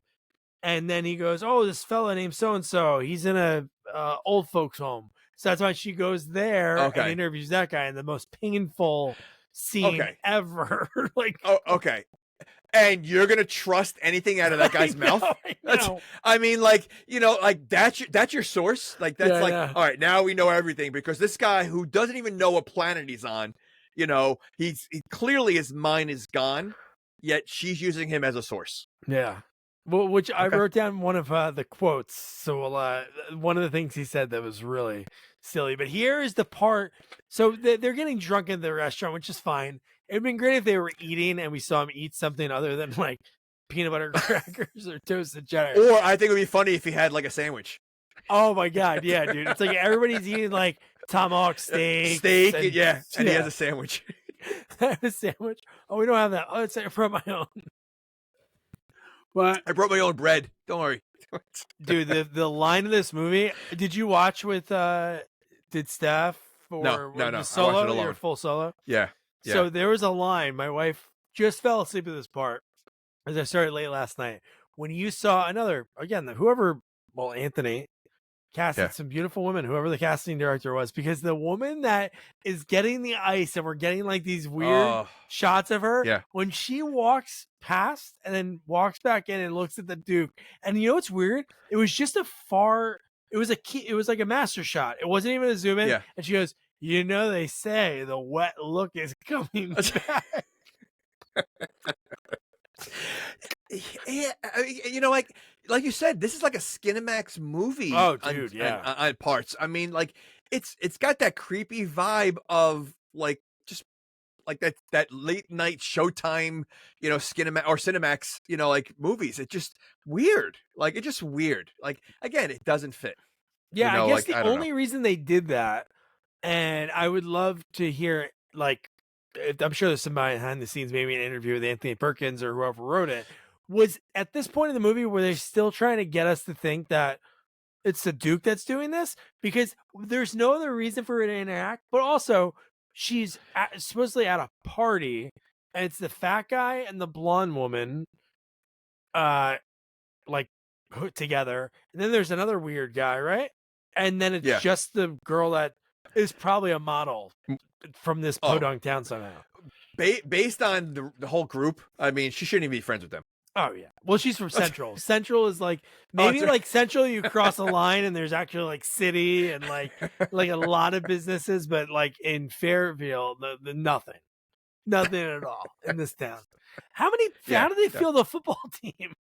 There's like 7 kids probably. We never see one kid. Well, that lineman's pretty. That lineman's pretty big, so he could take up like 2 or 3 spots. He was big, yeah. Yeah, so but is that weird? By accident, we didn't see any children in this entire movie. Never at the diner. There's no kids. Why would you see children? There's no children in the first movie. No, I know, but I'm just saying you saw like a diner scene, and like a little bit in because downtown. It's in the middle of nowhere. What children to be going there? But what I'm saying is they're supposed to be having this big football game, and there's no one anywhere. And those people don't even go to the game, do they? It seems like I don't know when the game is. They weren't celebrating anything yet. I think it was the next day when they were having this big party. It's just bizarre. Yeah. Maybe there's no game at all, and they're just pretending there's a game because it doesn't make sense. Because you're right, it doesn't look like they even go to the game. No, they just drink at the hotel. Yeah. But I did like at this point, this is when the nun and Norman got back, and she invited him back to the room. Well, it was weird. She didn't really invite him. It seemed like at first they were going to go up to the house, but then that's when she saw Mother. So this is what I want to say to you. Was Mother there the whole time? That's another reason. At this point, I thought again, I'm like, it would be so silly if it's not him, but then who's up there? Like, you know what I mean? Like, was that set up like that the whole time? But he was out for a while. But he probably props her up like a Halloween decoration and look at the window the whole time, because if they had someone else in the window, that'd be too much of the second movie. No, I know. They did no, the second exactly. Movie. I mean, my guess is like when he leaves, he props Mother up. And, I just don't know how he's able to keep propping her up like that. It just, again, well, I mean, it's only been a month, so it is fresher than the old Mother. No, the mother he's talking to for most of the movie. Which mother is it? It's still the one he killed, a Spool. I thought No, I thought Spool was in the second room because Spool, you saw her face still. His real mother was just nothing, right? No, because he was talking to both of them at one point. At the end of the movie, he's definitely talking to both of them. Are you sure? I thought there was only one. No, there's 2 bodies at the end. That he's because he only stabs one. I think there's only one. He just keeps moving it around. Really? I thought there was 2. Yeah. No, because why would he have the second one? He thinks this is his mom. He thinks Spool's his mom. So why would he have the other one? Well, he does think it, and then I don't know. That's a good question. Yeah, no, because there's 2 voices at the end of the movie, so maybe I don't know. Well, the voice also It's like when the voice starts dying. Like, and you hear like a slow, like when you slow down like a record and it goes really slow, like that's what the voice started doing, which would make no sense. Why would a fake voice in your head start having that drowning sound? And it was just so dumb. Yeah. So, anyway, so the fact that he's able to prop the mom or like all different positions, what do you stuff it with? Like, is it like I said, is it all like wires in her, like so she could like bend in different ways, like like a scarecrow, like you're right, like Gumby? Or what if she did like pulled a Home Alone? Remember in Home Alone when he's nervous and he has like Michael Jordan on the train? Like put Mother on a train that's going around the house. So she can be in every window. He has like little ropes on his arms, so every time he could talk to her, Mom, like we get a birdie. Listen, that scene when she's pointing, it was so because the camera quickly goes to Mother. So like he's having a conversation, and then the camera quickly goes to the hand, and it's pointing. It's literally pointing. It's just like, what? Like, how does that happen? Like, it's just so. Mother. Oh my gosh. Every time you cut back, I've been great at spoof movie. Every time you cut back, just like different things, like voguing.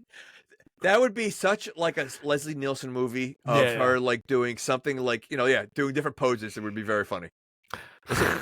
We can make our own spoof movie. I think a psycho spoof could be good. It should be like an Alfred Hitchcock, all his movies spoof all in one, like a Scream.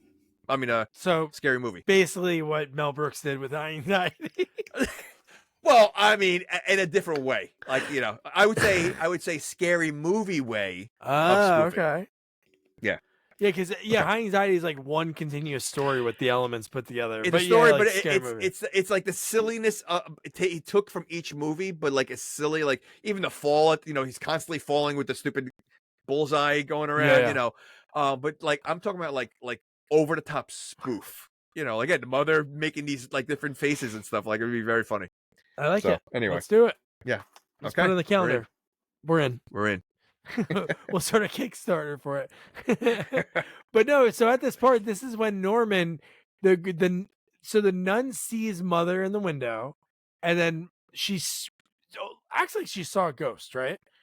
Well, isn't she wasted at this time though? She's also wasted, really drunk, and she has like no blood in her body from what right, just happened within 48 hours ago. But she walks right to her room, looks like she saw like a ghost. But in a few scenes, she didn't see that. She just thought she saw Mother Mary. She goes, she was looking at me from the house. So correct. It was so weird that what was fear at first was something when she's talking to the priest was like, oh, it was so amazing. Yeah.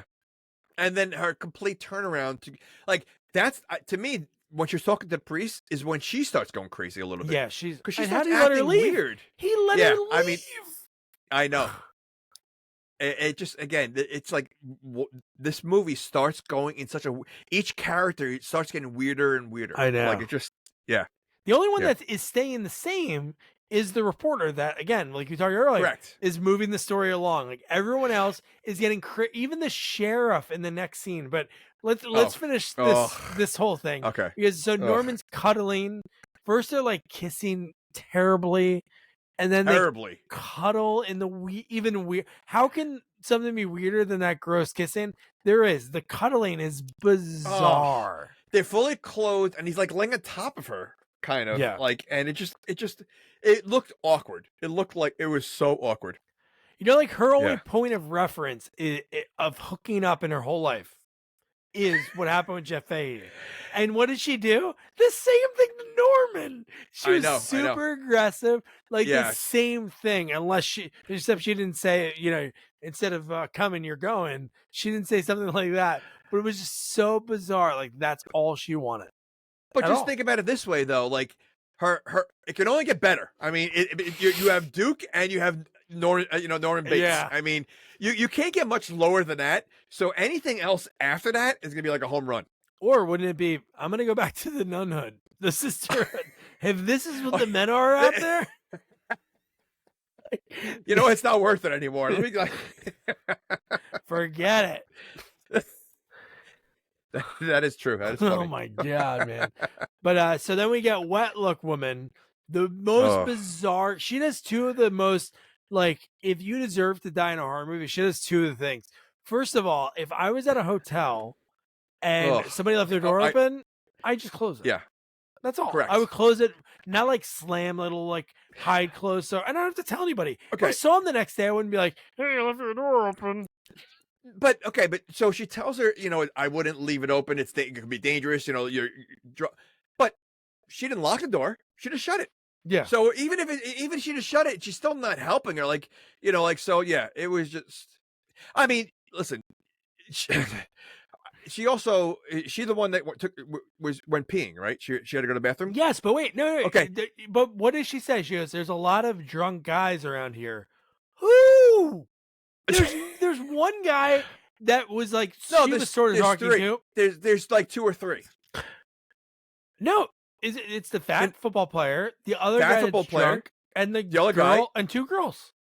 That might have I thought there was a third one, but I know. All right, so but even if there was, she made it seem like, oh my god, there's a frat house here. Well, no. I mean, you don't know if the other rooms are rented out. Yeah, but they should have shown. I'm saying just a to bus, give like the you should have shown a bus of come it. in, or I know, I agree. Like some kind of really big party to have extras there for 5 minutes and let them go in the room, but then she does that, and then what's the next craziest shit? Remember, she was in a room with a bathroom. Correct. And she has to. She's looking, I guess, maybe she wants to hook up with Duke. I don't know, but she walks in and goes into a closed door. Well, she doesn't she ask for Duke or something? She says his name or something. No, she just says his name. She's like, "Hey, can I use your bathroom?" But she opens a door that's closed and then closes a window that's open, like not her business. Correct. And then yeah, I'm just it gonna is go. a grimy looking bathroom. Disgusting. I go outside. She doesn't put toilet paper on the seat. Nah. No. Nope. She sat on that seat. Like I said, it looks so grimy and like they sat there and so clearly, while she's going to the bathroom, mother comes along and she's having a conversation or while she's going to the bathroom. I know if it was like a very calm. I know. I would never be calm, even if I was in a stall anywhere and somebody opened the door. I don't think I'd be like, "Oh yeah, hi, can you close that?" I'd be like, "Hey, get the F out of here!" Like she's like very calm, like, "Oh, very I'm calm. Almost done." And then, yeah. I know. And lets him close enough to be able to slit the throat, which again, great special effect. That looks so good. I love this. It did. No, it did. It did.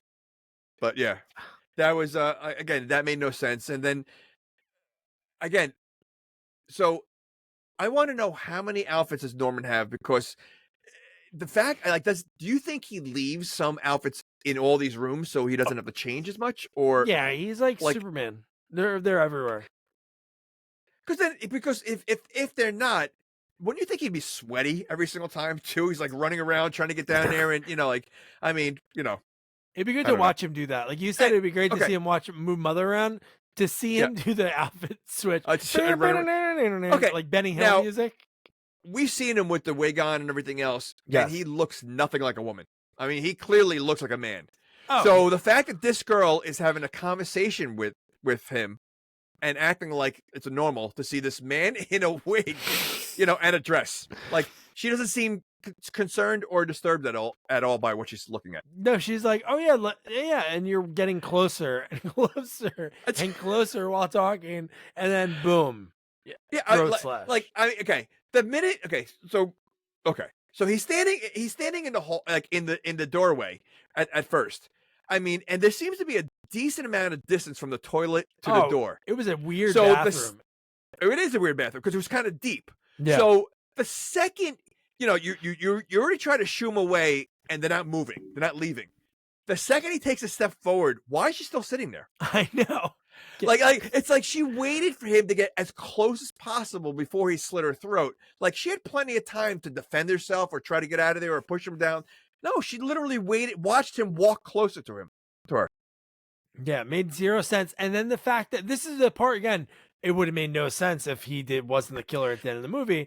But when that happens and then he somehow shows up. It's sweating like, mother. He's Clark Kent Superman. Like somehow Clark Kent always shows up as soon as Superman leaves. That's what he is. Mother is like his Superman, and somehow he has a phone booth. He does have a phone booth, yes. Like Superman, and maybe that's what he does. He runs in his phone booth, he changes, and comes back.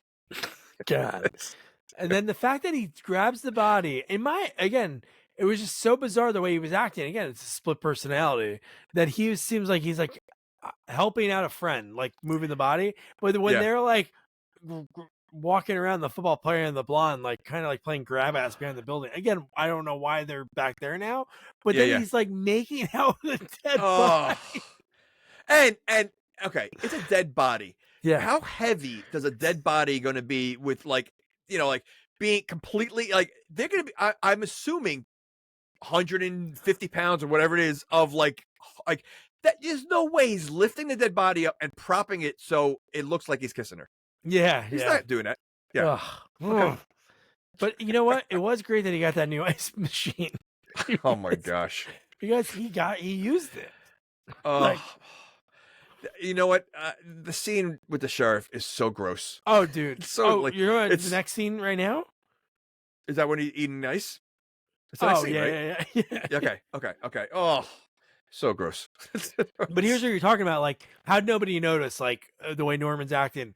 So this is when they show up to the house, and this is the way Norman is. This is the only time he's sleeping. That's the only time we saw him sleep because he was sleeping on the couch. Right. But yeah, this scene is something. Oh, All right. have been other accusations lately, Norman. From that reporter, all that. What does she know? Nothing. Nothing. Well, now that's what we're going to find out. It's too hot to argue. The sheriff. I can't, look at how he walks. I know. Of course there is. Now, please get out of my house. I don't want you It in looks here. like he's half the size of we both have of the them. warrant. I said In everybody's best interest. Look how yeah. tough he's trying to act. Case up. Wait. Whose interest? Please get out. There's nothing here. I haven't done anything. And there's nothing I to mean, worry it's about, so Norman. Ah! Norman, come back here. Norman. Why? He sprints up the stairs. It's And then so this is, bizarre. Like, this is where I was like so confused because where's mother? Like, well, I was assuming Duke had something to do with this part. you but, did okay. already? Well, Wow. Okay. Who else is taking, like, obviously someone took Mother because he looked very surprised. It wasn't like oh, no, he I know. hid Mother. Oh no, you look shocked. Right. So someone had to take Mother, and who else is the other antagonist? It had to be Duke. In this, and because he knows the background. I didn't know what he was planning on doing. I thought maybe he might have been trying to help him or hide something. I don't know. Like, Yeah. But I just figured it was Duke. But again, I mean, no one saw Duke grab the Mother, go bring him all the way down from the house, Exactly, carrying yes. his dead body to his room. And yeah, I mean, that made no sense whatsoever. But how obvious did he look? Like he was sweating, panicking, speaking fast the entire time, and the cop was like, "Come on, Norman, help!" Like so clueless, so clueless. And the fact that he like brushed it like get off the cop going up the stairs. Yeah. But where was Norman sleeping? Downstairs on the couch. So yeah, downstairs on the couch. So when did Duke take Oh, the body? so Duke came in when Norman was sleeping? Like, yeah, I know. That makes no sense either. I know he hasn't slept in days, so he might be heavy sleep. But what a bizarre thing, man! Yeah, that doesn't make sense either. You're right, because he really knows where Mother is at all times. So I'm sure he checks on her all the times, even if he goes to sleep. So how long was he sleeping for? Because he threw the girl in the ice machine. He was making out with her. Was it nighttime when that happened, or was it was that nighttime with all that, and then he fell asleep. Probably after he cleaned Okay. up the bathroom. So Duke came in from the either that or he did it when Norman was cleaning up the dead body. Yeah, But and again, it would have been great if they how showed did he us, get like, the Mother?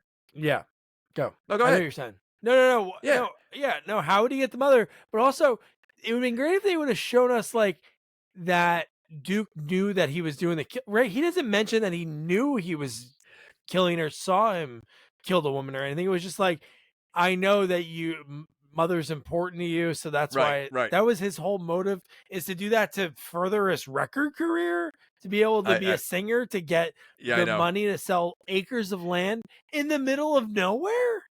Yeah, I know. Again, every storyline really just does not make sense in this movie. It really doesn't. It's thrown together. You know what would make sense though with Norman's house is if there was like a secret tunnel in the house that led to the motel, right? Oh, because yeah. then that would explain how Norman gets there. No one sees him as Mother. That would explain how Duke can bring the Mother down to his room, like that. And honestly, he's got peepholes. Like that would make sense that there was somehow some kind of tunnel that would lead to the that'd be motel. good. Like that's something that should have happened, because otherwise there's no way Duke's listen, her wig's gonna fall off when he's carrying her. Like I was like, like there's so many things that can happen during the day. You have this whole football team that's five people that are there. The nuns, whatever might be, who knows? And he's just gonna carry the lady back with him. Like it makes no sense. Yeah, no, not It at all. makes sense. And how about Okay. again, the nun? Another person covers for him. Like in the second one, Yeah. there was a reason. Even after she knows. Yes. Even after she knows. She knows at this point. The reporter told her everything, right? When the cops are there is when the reporter was there and said, it's Correct. time that we have to tell, or I have to tell you something. Yeah. So she knows already, and she still says, oh, he was up until 6 a.m. We know that's not true. Like, not even close to like the time that he was with her. So it makes zero sense. Yeah, I know. And how about the line? Like, it's so silly when you think about it. And I don't know why, like, hearing just 5 figures is silly, but when he goes, I wasn't going to tell the reporter your story. So what's she going to do? She's going to take the idea, and then she's going to get a nice 5-figure salary. Like, I mean, when this movie come out? 86 or something? 86. Like, He's making $5 an hour. So at that rate, so- he is making 5 figures. So it's even silly because there's, right? Is that right? Yeah. $5 an hour. There's 2,008 hours in a work year or something. So he's only there 2 days. Wait, you think he's planning on working there for a year? No, but I'm saying like he made it sound like 5 figures is I know, a big yeah, deal. I know. But he Yeah, makes 5 figures. That's just You know? Yeah. That's really funny. I still want to know how Norman's paying him. Because even if those people that are going there, it still doesn't pay. He's working hourly. Yeah, because Like, he right? makes, I mean, he so- probably works. It seems that he takes like half the day, and he gets a free room. So let's say if he's making $5 an hour, let's say even 10 hours making an easy number, $50 a day. He's working every day, I guess. There's not enough people staying there. Yeah, to even come close to it. So dumb. It's so ridiculous. God, man. But this whole scene's so bizarre too, because why would you tell the person your plan and say you're gonna why would you make Norman angry? Knowing he's a serial killer, 100%. And this happens in every even in Dennis Franz did the same thing. No, you're right. Yeah. Like I don't care how skinny, small the guy can be the smallest guy in the world. Yeah. If I known he's killed 7 people, I'm staying as far away from him. The last thing I'm doing is getting him mad. Yeah, I mean, in this one, Norman shows how accurate he is because what does he throw at him? And he throws knocked... he throws a dish at him first. Oh, the dish is what really he gets a Yeah. little woozy from that because then they start. Dude, that scene looked like that was them, both of them. That shows how shitty the hotel was too, because the bed was disgusting, and then it was disgusting, and it was like he had this red light on, and he looked absolutely crazy, dude. Yeah, like his hair was all sweaty, and like he just looked like he's like high on coke, and he's just like, I mean, like again, like he turned to crazy on too, like in this scene, it was like so bizarre. Like, where's this coming from? Yeah, and he was just like, you could sell off plots of land to cover the money, so I don't tell people about Mother. Plots of land. They live in the middle of nowhere. There's tons of land there. I mean, what? So dumb. Yeah, that was his plan to do it. But I did love. We didn't mention the callback from earlier was when the nun will lean back and he's like, "Just don't touch my guitar." He kept saying that was his thing. So it's funny the way he died was by the guitar. Well, he didn't die by guitar. Well, he didn't, but that makes no sense too. So Norman was a professional killer, not a professional killer, but he's killed enough people to he's not hitting 20,000 hours. Well, he did smash him in the head a few times with the guitar. No, he did. So yes. yeah, he did. I mean, so maybe he was just knocked out cold. But throw him in the trunk. Everyone knows if you're gonna get rid of a body, if you think they might not be fully dead yet, put them in the trunk because if they wake up, put them in the trunk. They're just in the trunk, not they're in the back seat and have a rope handy. Because when Norman's driving, he gets the bag over his head that he had covered over Jeff Fahey, and then Jeff Fahey somehow grabbed a plastic rope to wrap around his neck, which I don't know where that. But isn't his head in plastic? Yeah, but he took it out. I don't know. Yeah, but how long was he in that plastic bag with no air? Oh anyway? yeah, no, I know. So even if he was knocked unconscious, there's no air getting in there. Yeah. So there's no way he should have came alive in the car. No, you're right. No. Okay. And then that happens. Norman stomps him out again. So the second time that Norman kicked him in the face because he did it at the hotel before he hit him with the guitar. Yeah. This he's choking him out in the seat. And then as that's happening, they're going into the swamp, which where bodies ended up in the second movie. And this is what, again, it shows that his split personality. And in a sense, I was like, wait, this is getting weird because I know it's him, right? I know it's him. But when he saw the yellow vested hottie at the bottom, he looked like, what was she from? Why was she there? What? That was the girl that was killed in the phone booth. Oh, it was. So but she had a different jacket on, didn't she? No, it was the yellow. It was the yellow. It was. Okay. I was confused. I thought it. Yeah. Yeah. No, what was I say? Just though his reaction, you saw all the air bubbles come out. I'm like, so he's startled over this woman that I thought he murdered. Maybe.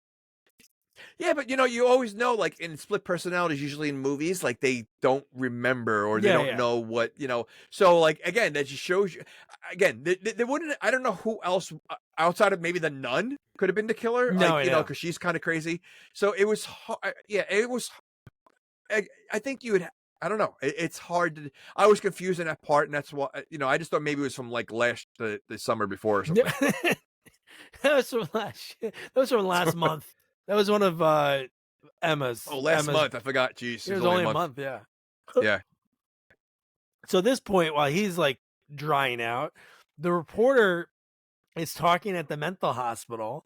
And dude, what I wrote down was he reveals like, oh yeah, she was Emma Pearl, yeah, she was in the hospital for killing her husband, the mental hospital. And then it goes pause, and then he goes, great waitress, great waitress. Yeah, she brutally murdered her husband. Great waitress, man. She can she can spin those tables. She can get people in and out so quick. So again, this is her material source. That would not hold up in court. That would be no way. It would not. Again, she's at a mental hospital. He looks like he has dementia. Like he has no clue what's going on, and he speaks in riddles a little bit as he's talking to her. Yeah. And you're gonna believe what he's saying, like. Yeah, he would sit in the stand and he'd be like, state your name? He'd be like, John Smith. Okay, good. Who's the president of the United States? Snoopy. Okay, I rest my case. Like, 0 sense that she's like, oh man, this is what I'm gonna go with. Now it's just crazy. And now she's like doing one of my favorite tropes in movies, because I would love to have done it. I don't know. This isn't like, I'm not aging you right now, but did you ever, I remember one time at the library looking at those old machines where you put the newspaper in and you're like, it's really just a giant magnifying glass. But I forget what it's called. I know what you're talking about. But that's what she does in this scene, because she's trying to find out exactly what happened, which at this point she sort of should have. But she's a reporter. Right? Shouldn't she done this research already? Well, she didn't know about Emma. She had no idea. Oh yeah, I guess. Well, I guess those records aren't out there. It's not like there was Google back then. And it's only been a month. Like, why is everybody worried? It's only been a month. It's not like it's been like a couple of months. Like, maybe she went away for a month. Like, maybe she went away. People that show up every day that are great waitresses just don't disappear. I guess. But I just think the panic is a little too much for, really a couple of weeks. Wow. So if somebody in your life was on for a few weeks, you'd be like, come on, guys. Come on. They probably went back to Florida with the rest of the old people. She's probably on vacation. I mean, I just think, again, the landlord is ready to rent her place out. Oh, dude. To the why? reporter. But why? Do you remember what he said? It's really great to have somebody here that isn't 70 or something. It's like a real creepy, like, yeah, it's great to have somebody. Everybody in town is creepy. It's just ridiculous. It's such a creepy town. Like, yeah. Oh my God, ridiculous. Man. But by the way, we missed the part when the sheriff was eating the ice with the blood. Yeah. That's what I was saying before. It was gross. Like like they kept showing you like Norman trying to hide the body, in the ice, and he kept looking because you see the hand there, and the sheriff is eating the bloody ice. And who does that? Who is to do an ice machine? Who opens up an ice machine to grab a couple of things of ice? First of all, that's gross ice. I'm sure it's not like filtered water or anything. Yeah. But you're gonna tell me you're eating, and the ice was covered in blood. Like, it was covered. You're gonna taste something weird when you eat that. And he's acting normal. Like, it's great ice, Norman. Oh my. Because maybe it's like one of those, like, he's crazy, but you don't want him to feel crazy, so you're like, oh, this is great. Oh, you pretend? And he knows that it's blood. He had blood on his fingers. Like, so what happens later when he goes back to the office? Oh, earlier? When he's interviewing? No, from the ice. Oh, yeah, when he's eating the ice. Yeah, he had blood in his fingers from the ice. So, like, what happens later when he looks at his hands? Like, where does blood come from? Like, it's just, yeah. Well, the Duke in the beginning was just like, oh, yeah. He's like, I was making a sandwich. Let me go wash my hands. Oh, that's right. Yeah. Strawberry jam. Yeah. Always a sandwich. It's always a sandwich. God, like, you really buy that. Jesus. Yeah. But so then from there, this was like the nun's back at the hotel. So she gets convinced to go back because the reporter goes to the priest and reveals everything. Like, oh, I figured it all out. Right. Which I don't know why she would go to him. Maybe to protect the girl. I think maybe she went there. So, but it seemed like now she fell in love with Norman. Oh, she's in love, know, but the best was because- the reporter's reaction was like, "Oh, where's Maureen?" And it's like, "Well, she's not here." And then they cut to the hotel. Like he let her leave after 48 hours. 48 hours. And how is Maureen getting around so fast? There's no taxi. So, I'm sure so she gets to the priest's place. You know, she comes back to the hotel. She goes like this. They're in the middle of nowhere. Yeah. Like, and I mean, if you, I would assume the where she was with the nuns or the priest. It's not the same place as the nun place, right? Is it a different place? It's got to be a different place. Yeah. It's Okay. got to be a priest Well, place and a nun it's place. not around the corner. It's not around the corner. I mean, again, so like, how is she getting around so fast? Yeah. With what money Super. too? She only had $5 on her.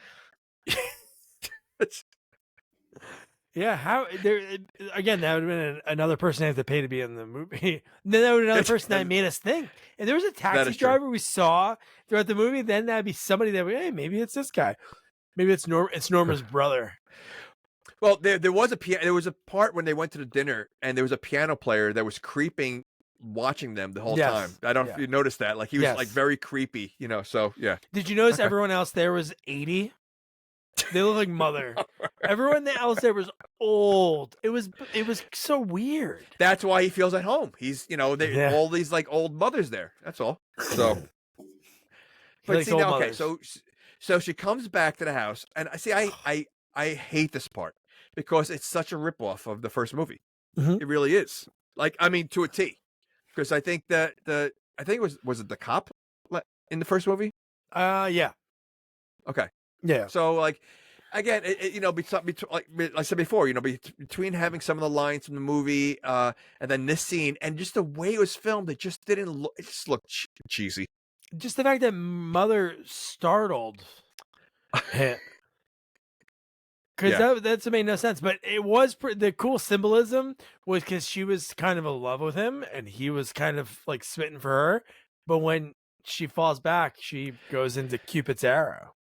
That was pretty like I was like, wow, that's pretty like next level to like add that in. But yeah, she dies.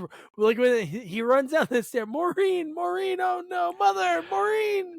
So if you fall down the stairs, do you fall down like that? I mean, like how flying in the same position? How is she flying it? Like was she pushed that hard that she was launched off the top step? Yeah, floating down. Like you fall down the stairs, you're like tumbling and falling, rolling down. Like she's literally like falling as the nun did in the beginning of the movie. Yeah, that's what she looked like. She was Hans Gruber as she was falling. She was, yeah. That'd be great. I should edit that together. Play the same music. I might have to do that. Because literally, like that's what it looked like.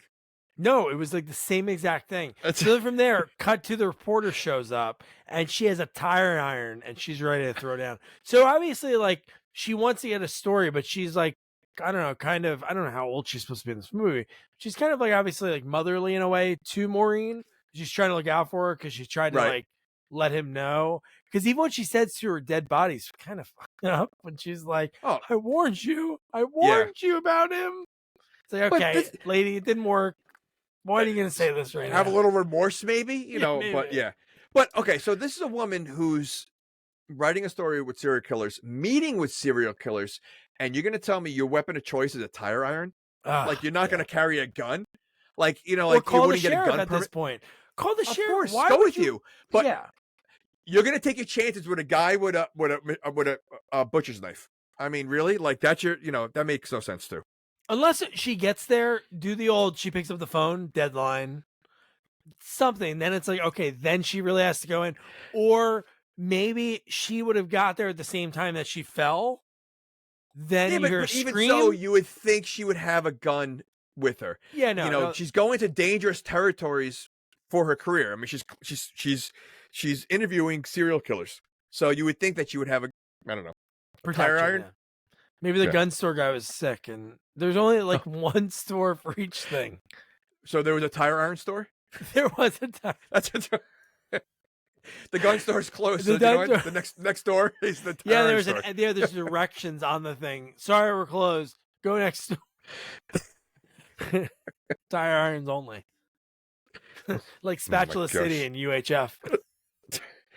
Well, I think it was Letterman had it once. There was like a lampshade store, and then there was like a Really? there, and it was only lampshades. Like, Uh, who's buying just lampshade? How much business can you possibly do as a lamp? And it was a real store in Manhattan. And how That's much business can you really do? And then next door it was like a light A bulb lamp store or store? something like that, Oh, really? That's funny. or a It'd be lamp funny if store. there It might were have been a lamp store. It'd be funny if there was 3 different stores: the light bulb store, the lamp store, But and like the base. a lamp, and this is not even like it was a real, because he goes and right next to it, and I remember it like it was either a light bulb store or a lamp store, but a store that literally had just lampshades. Do people like change their lampshades a lot? Like, is that something? I would think that most people like buy a lamp that has a lampshade on it and it stays with it. I think you I know think they what ch- that this is total two guys talking that we're saying like you buy the lamp as is and you leave it until you throw it out and you get a new one. Okay. Let me ask you this question. I mean, you grew up with a house. You have a sister, mom. I grew you up have with a wife house, yeah. now. Yep. Okay. So, did you ever notice that they changed the lampshade ever?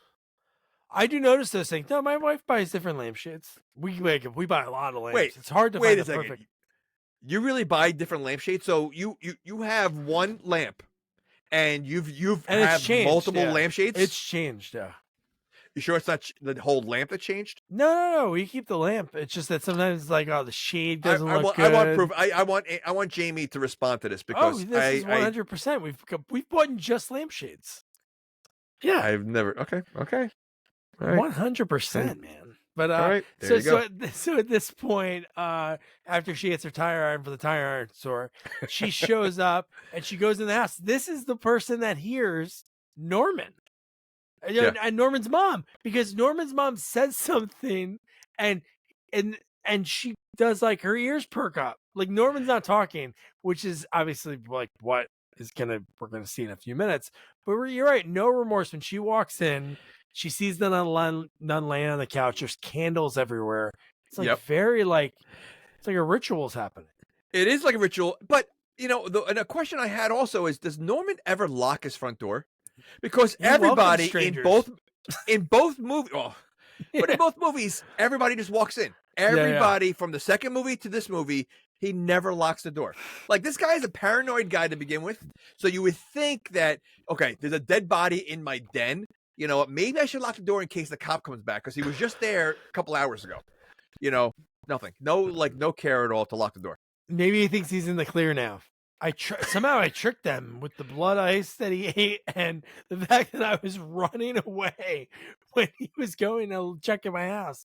And then he even said after that, do you remember like what he said a line to Norman? He's like, okay, Norman, I'm sorry, but you made us seem like you were guilty. It's like so clueless. Yeah, so clueless. no, insane. But no, when they see like when you this part, I only had to do, but him, this scene is just crazy. Oh, Stupid, naive girl. So angry at her. Yeah, she's trashing a dead woman. Great job, reporter. See, that face. Why can't you leave my poor son, my Norman, alone? No, that's not. By the way, her weapon that she brought there is on the floor now. Yeah. She dropped it in seconds. Yeah. What set you off? Drop again, your Norman? weapon. I don't understand. Is this I would for think only- you yeah. clench, You killed her, not didn't you? Yeah. like. Right. What did she do? But see, why are they Come to blurring tell his you face that at this point? she It's was so your mother. stupid. You just Yeah, saw well, him. we just saw him. Yeah, I don't know why they're doing it. It's almost like they shot it out of order and they. He faces the picture. I love that. Yeah. She was in love with your father, But your but mother still, stole him away like, from her. you just saw him. Like, it makes no sense. Yeah. And this is the exposition like that is erasing the first movie right here. Like the second movie. Oh. So ridiculous. Yeah. You know, Oh my again, God. so so that whole scene, one, she went there with a weapon in hand, and in a blink of an eye, she drops it the minute she sees him.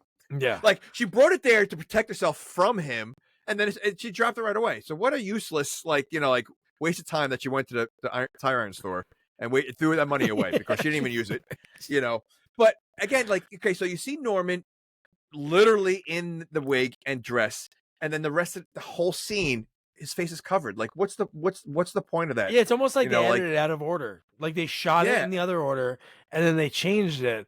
But I would have rather see, honestly, I'd rather see Norman walk up the stairs now Yeah. as Norman now. Like, you know, like the cat's out of the bag, we know. So let's see him be the murderer. Let's see him be crazy. And, you know, it kind of takes it away from him. But this is where I was wrong earlier, but this is where both mothers are there. This is Are where you you hear sure? the mothers arguing. Yeah, because I wrote both Norman's mother. Because this is I when don't- they're in a different room. So there's like the mother that he sewed together recently, Right. which somehow he got to the cop car. Which Oh my gosh. it's the craziest thing. But then the fact that he is going like when he starts killing his dead mothers again, when he starts Well, like slicing he them kills up, both of them? I don't know if he's going See, back no- and forth on both of them, but there's Wait, so- definitely so two you s- voices arguing at the end of the movie. All right. I don't remember that. I thought it was only one. But I mean, the fact that mother's talking through him to her is so weird. It's so Yeah. stupid. Because it so looks nothing like he couldn't even dub it right because his mouth wasn't even matching the way the mother was Yeah. talking. Like it looked so stupid. It almost sounded like it was a tape recorder. Like, it Yeah, just but didn't even at se- this it didn't- point, like, how do we get Norman from this running into the room? Like he's I a know, twin. I know. It's almost like he's a twin. Because Yeah. he runs into the room like, oh, what I miss? It's like, oh no, we know. The reporter's like, oh no, we know it was you. I saw you. Like it just doesn't make it really doesn't make sense unless maybe the dress is like a pull away instead of like, you know, it's like he just rips it off and he's Yeah. and he can run in there. and So, he's ready to go. I mean, yeah, because I mean, I really think like again, this whole movie is just there's so much that doesn't make sense and there's so many weird scenes and it's like I feel like you're ruining. Like I hope, and you know, I know a lot of times we watch these movies and you're like, all right, Jamie, did I change your mind? I hope after we're dissecting this, I hope I changed your mind how bad this movie is. Oh no, I know. I'm not saying that it was a good movie, but even as at its core with all the mistakes and everything, I'm still shocked that it was that like watchable. If that does, because I thought it would be so bad. I thought the second one was going to be bad. And I thought this one, after like what Egan said, like this one turned into like a slasher, which I guess Right. it did, but it was just more like, again, I don't know if there could have been a script that or an ending that made sense, because if you would have had somebody else killed, it would be silly. Having him do it again is kind of silly. Right. So I think they were at this point, like, no matter what, it was going to be silly, but there was just all these other points, like the homecoming thing to me made no sense. But just to finish off the movie, at this point, he's arrested. The sheriff goes, not like, I can't believe you killed these people. Wow, their families are so Made me sad. look bad. He Then he goes, said- you made me look bad. Wait, to who? There's like 5 people in town. Yeah, you just have to give it to 3 of them. You're okay, and you're going to prison, so I got to find Made me another look. vote. And who's he hanging out with? He's outside of the stupid his partner, who's 18 years old. Yeah, You know, like it just like they made me look bad. It's so ridiculous. And then you So- see Norman smile that I'm free now, like he's free. yeah, which is crazy because I thought it was going to be right. That's another thing that to me makes 0 sense. When you thought he said I'm free now, in my head I'm like, oh, because I believe like that property in the hotel make him a little crazy. He hears his mom in the house, like that's what it is. So Right. maybe he's free mentally, but no, he brings mom for the ride because he's in the back seat, handcuffed in the front. Dude, he murdered people. His handcuffs are in the front. I got arrested for an open container while I was 17. And I got tight cuffed in the back, thrown in, laying on my hands. So you're telling Okay. me like he did this and like, Norman, you're gonna be comfortable. Wait, not only that, they don't frisk him. This guy I just know, killed he people could have a with bomb. a Yes. knife. Like Yes. you don't know if so if he could sneak a hand that was pretty big. I mean, it was a hand and part of an arm, Yeah. right? So it wasn't just a hand; it was part of an arm. If he could sneak that, he could sneak a knife. Yeah. So they didn't frisk him at all. Like he just pulled that out. It's so ridiculous. To like creepily pet it like it was a And- cat. Yeah, and why would he need the hand? Like like if anything, I would think I he would just try thought to. it was the weirdest thing. Oh my gosh, I don't want to know. I'm sure he's gonna be alone for 20 years. Yeah, okay, but like you would think, like maybe he would take her head somehow, or like Oh, Oh, listen, if he has the hand, why can't he have the head? Oh my God! No, they didn't frisk him. No, what if he just that'd be in our spoof movie? He's sitting in the back seat while the cop's driving, eating like a powdered jelly donut. The thing's going everywhere. He's listening to like sports radio, and Norman's taking out each piece and putting it together. The body. I was gonna say he's wearing a trench coat and he has different parts of the body and everywhere. And he just puts it together in the back seat, like, "Oh, so mother's dumb. Here. Hey, mother has to use the restroom. Can we pull over?" And the guy looks back and full on, but so dumb. Like I said, you know what? I think they struck gold with the second one because it's not easy. 100%. Again, it's the first one is such an iconic movie, and you know I thought it was gonna be awful, you know, and it was good. It was a great follow up. It had a good story. Norman was, you know, like, but this movie feels forced, and I feel like it kind of damages the trilogy, like the series. Now it's like this movie was not. I don't think it was good. I don't think it's worth watching. It really has nothing to do with the second movie at all. I mean, even including the ending of the second movie. So like that went out the window, you know, like this movie really means nothing except that he's going back to jail. I mean, big deal, you know, like, which I don't know how I think in the trailer on the fourth one, he's telling the story to a woman, like a radio host, but he looks like he's in a kitchen. So I don't know how he gets out of jail. So unfortunately, I think I may have to watch the fourth one now. But no. So I don't think I wouldn't recommend someone to watch it. I would say like the only time that you'd watch this if you're like, I don't know, like drinking with buddies or like smoking a little, because it's so.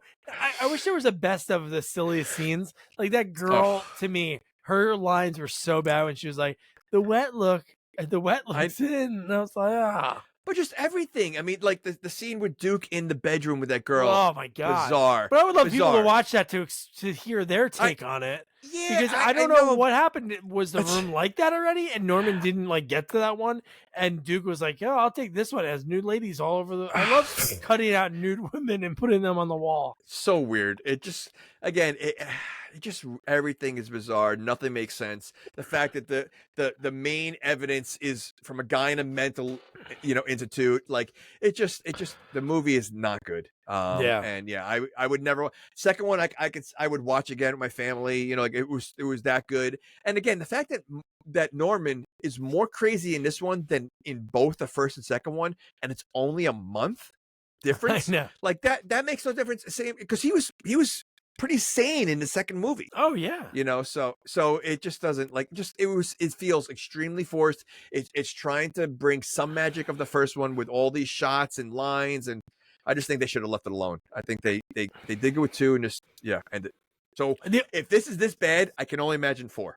Yeah, the only thing I think is really neat, and I hope for like Anthony Perkins, he passed away like 92, but I would hope that for him it was like kind of like a special moment for him, because it's a series that made his career. The fact that he got to direct, I don't know if he directed anything else, but it'd be pretty neat. So this movie, the budget was, again, this movie still made money, not a lot, and not enough for them to probably, because the next one I think is a TV movie.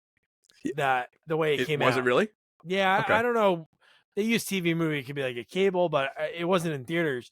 But this one, I think the budget was around 8. It ended up like box office 30? gross was no, only like 14. So again, I'd walk away with 6 million. I'd be almost fine with double. I mean, no, I get it. I mean, but word of mouth killed this movie. Like the first week it did 7 million, second week 3 million, and then the next week it 1.5, and then it was out of the theaters because the trend of it dropping. Well, that's again, it's going to get that audience because the second one was so good. It is Psycho series, everybody loves it. So that initial weekend is going to be great. Everybody's going to run to see it. But yeah, then you said word of mouth, and you realize this movie sucks, and don't go see it. So that was Psycho 3. So it was fun during this scary sequel month. We were able to like finish off, even though the next one is a sequel. It's more of a prequel anyway. But it was cool that we were able to discover a sequel that not many people have probably seen, or maybe some have, but I know a couple of listeners reached out and they said, "Oh my God, it was so cool because I never knew about this movie," and they actually enjoyed it. So it's good that we did that. So so next up, it's Halloween next week. well, not next week exactly, but it's the lead up to Close. Halloween. It's our last episode before Halloween hits on that Tuesday, and we have to cover a Halloween sequel. But again, with everything going on, we get to pick what we want. I was talking to Jamie just before we went on because we had an idea beforehand, and I was like, "Do you want to do like a bad one or one that's like, kind of like a cult favorite?" So we went cult favorite, and we're going Halloween 3, Season of the Witch. So this should be a lot of fun. Like, this movie is the one that this is the 5. This is Friday the 13th part 5 of this franchise, even though it really Michael Myers is on the TV in this movie, which is kind of weird. It's like they're watching it. But I have never seen this movie. Cool. But I can guess what my opinion is going to be on the movie. Tom Atkins is great, man. He's so good in this movie. And there's kind of like I think they do some of the horror tropes, but the main story of it, we'll get into it all. But so Halloween 3, Season of the Witch, that'll be next week. So don't forget to review, rate, share our podcast. Follow us on all social media at Sequels Only, and go check out our website, sequelsonly.com. Good night. Good night.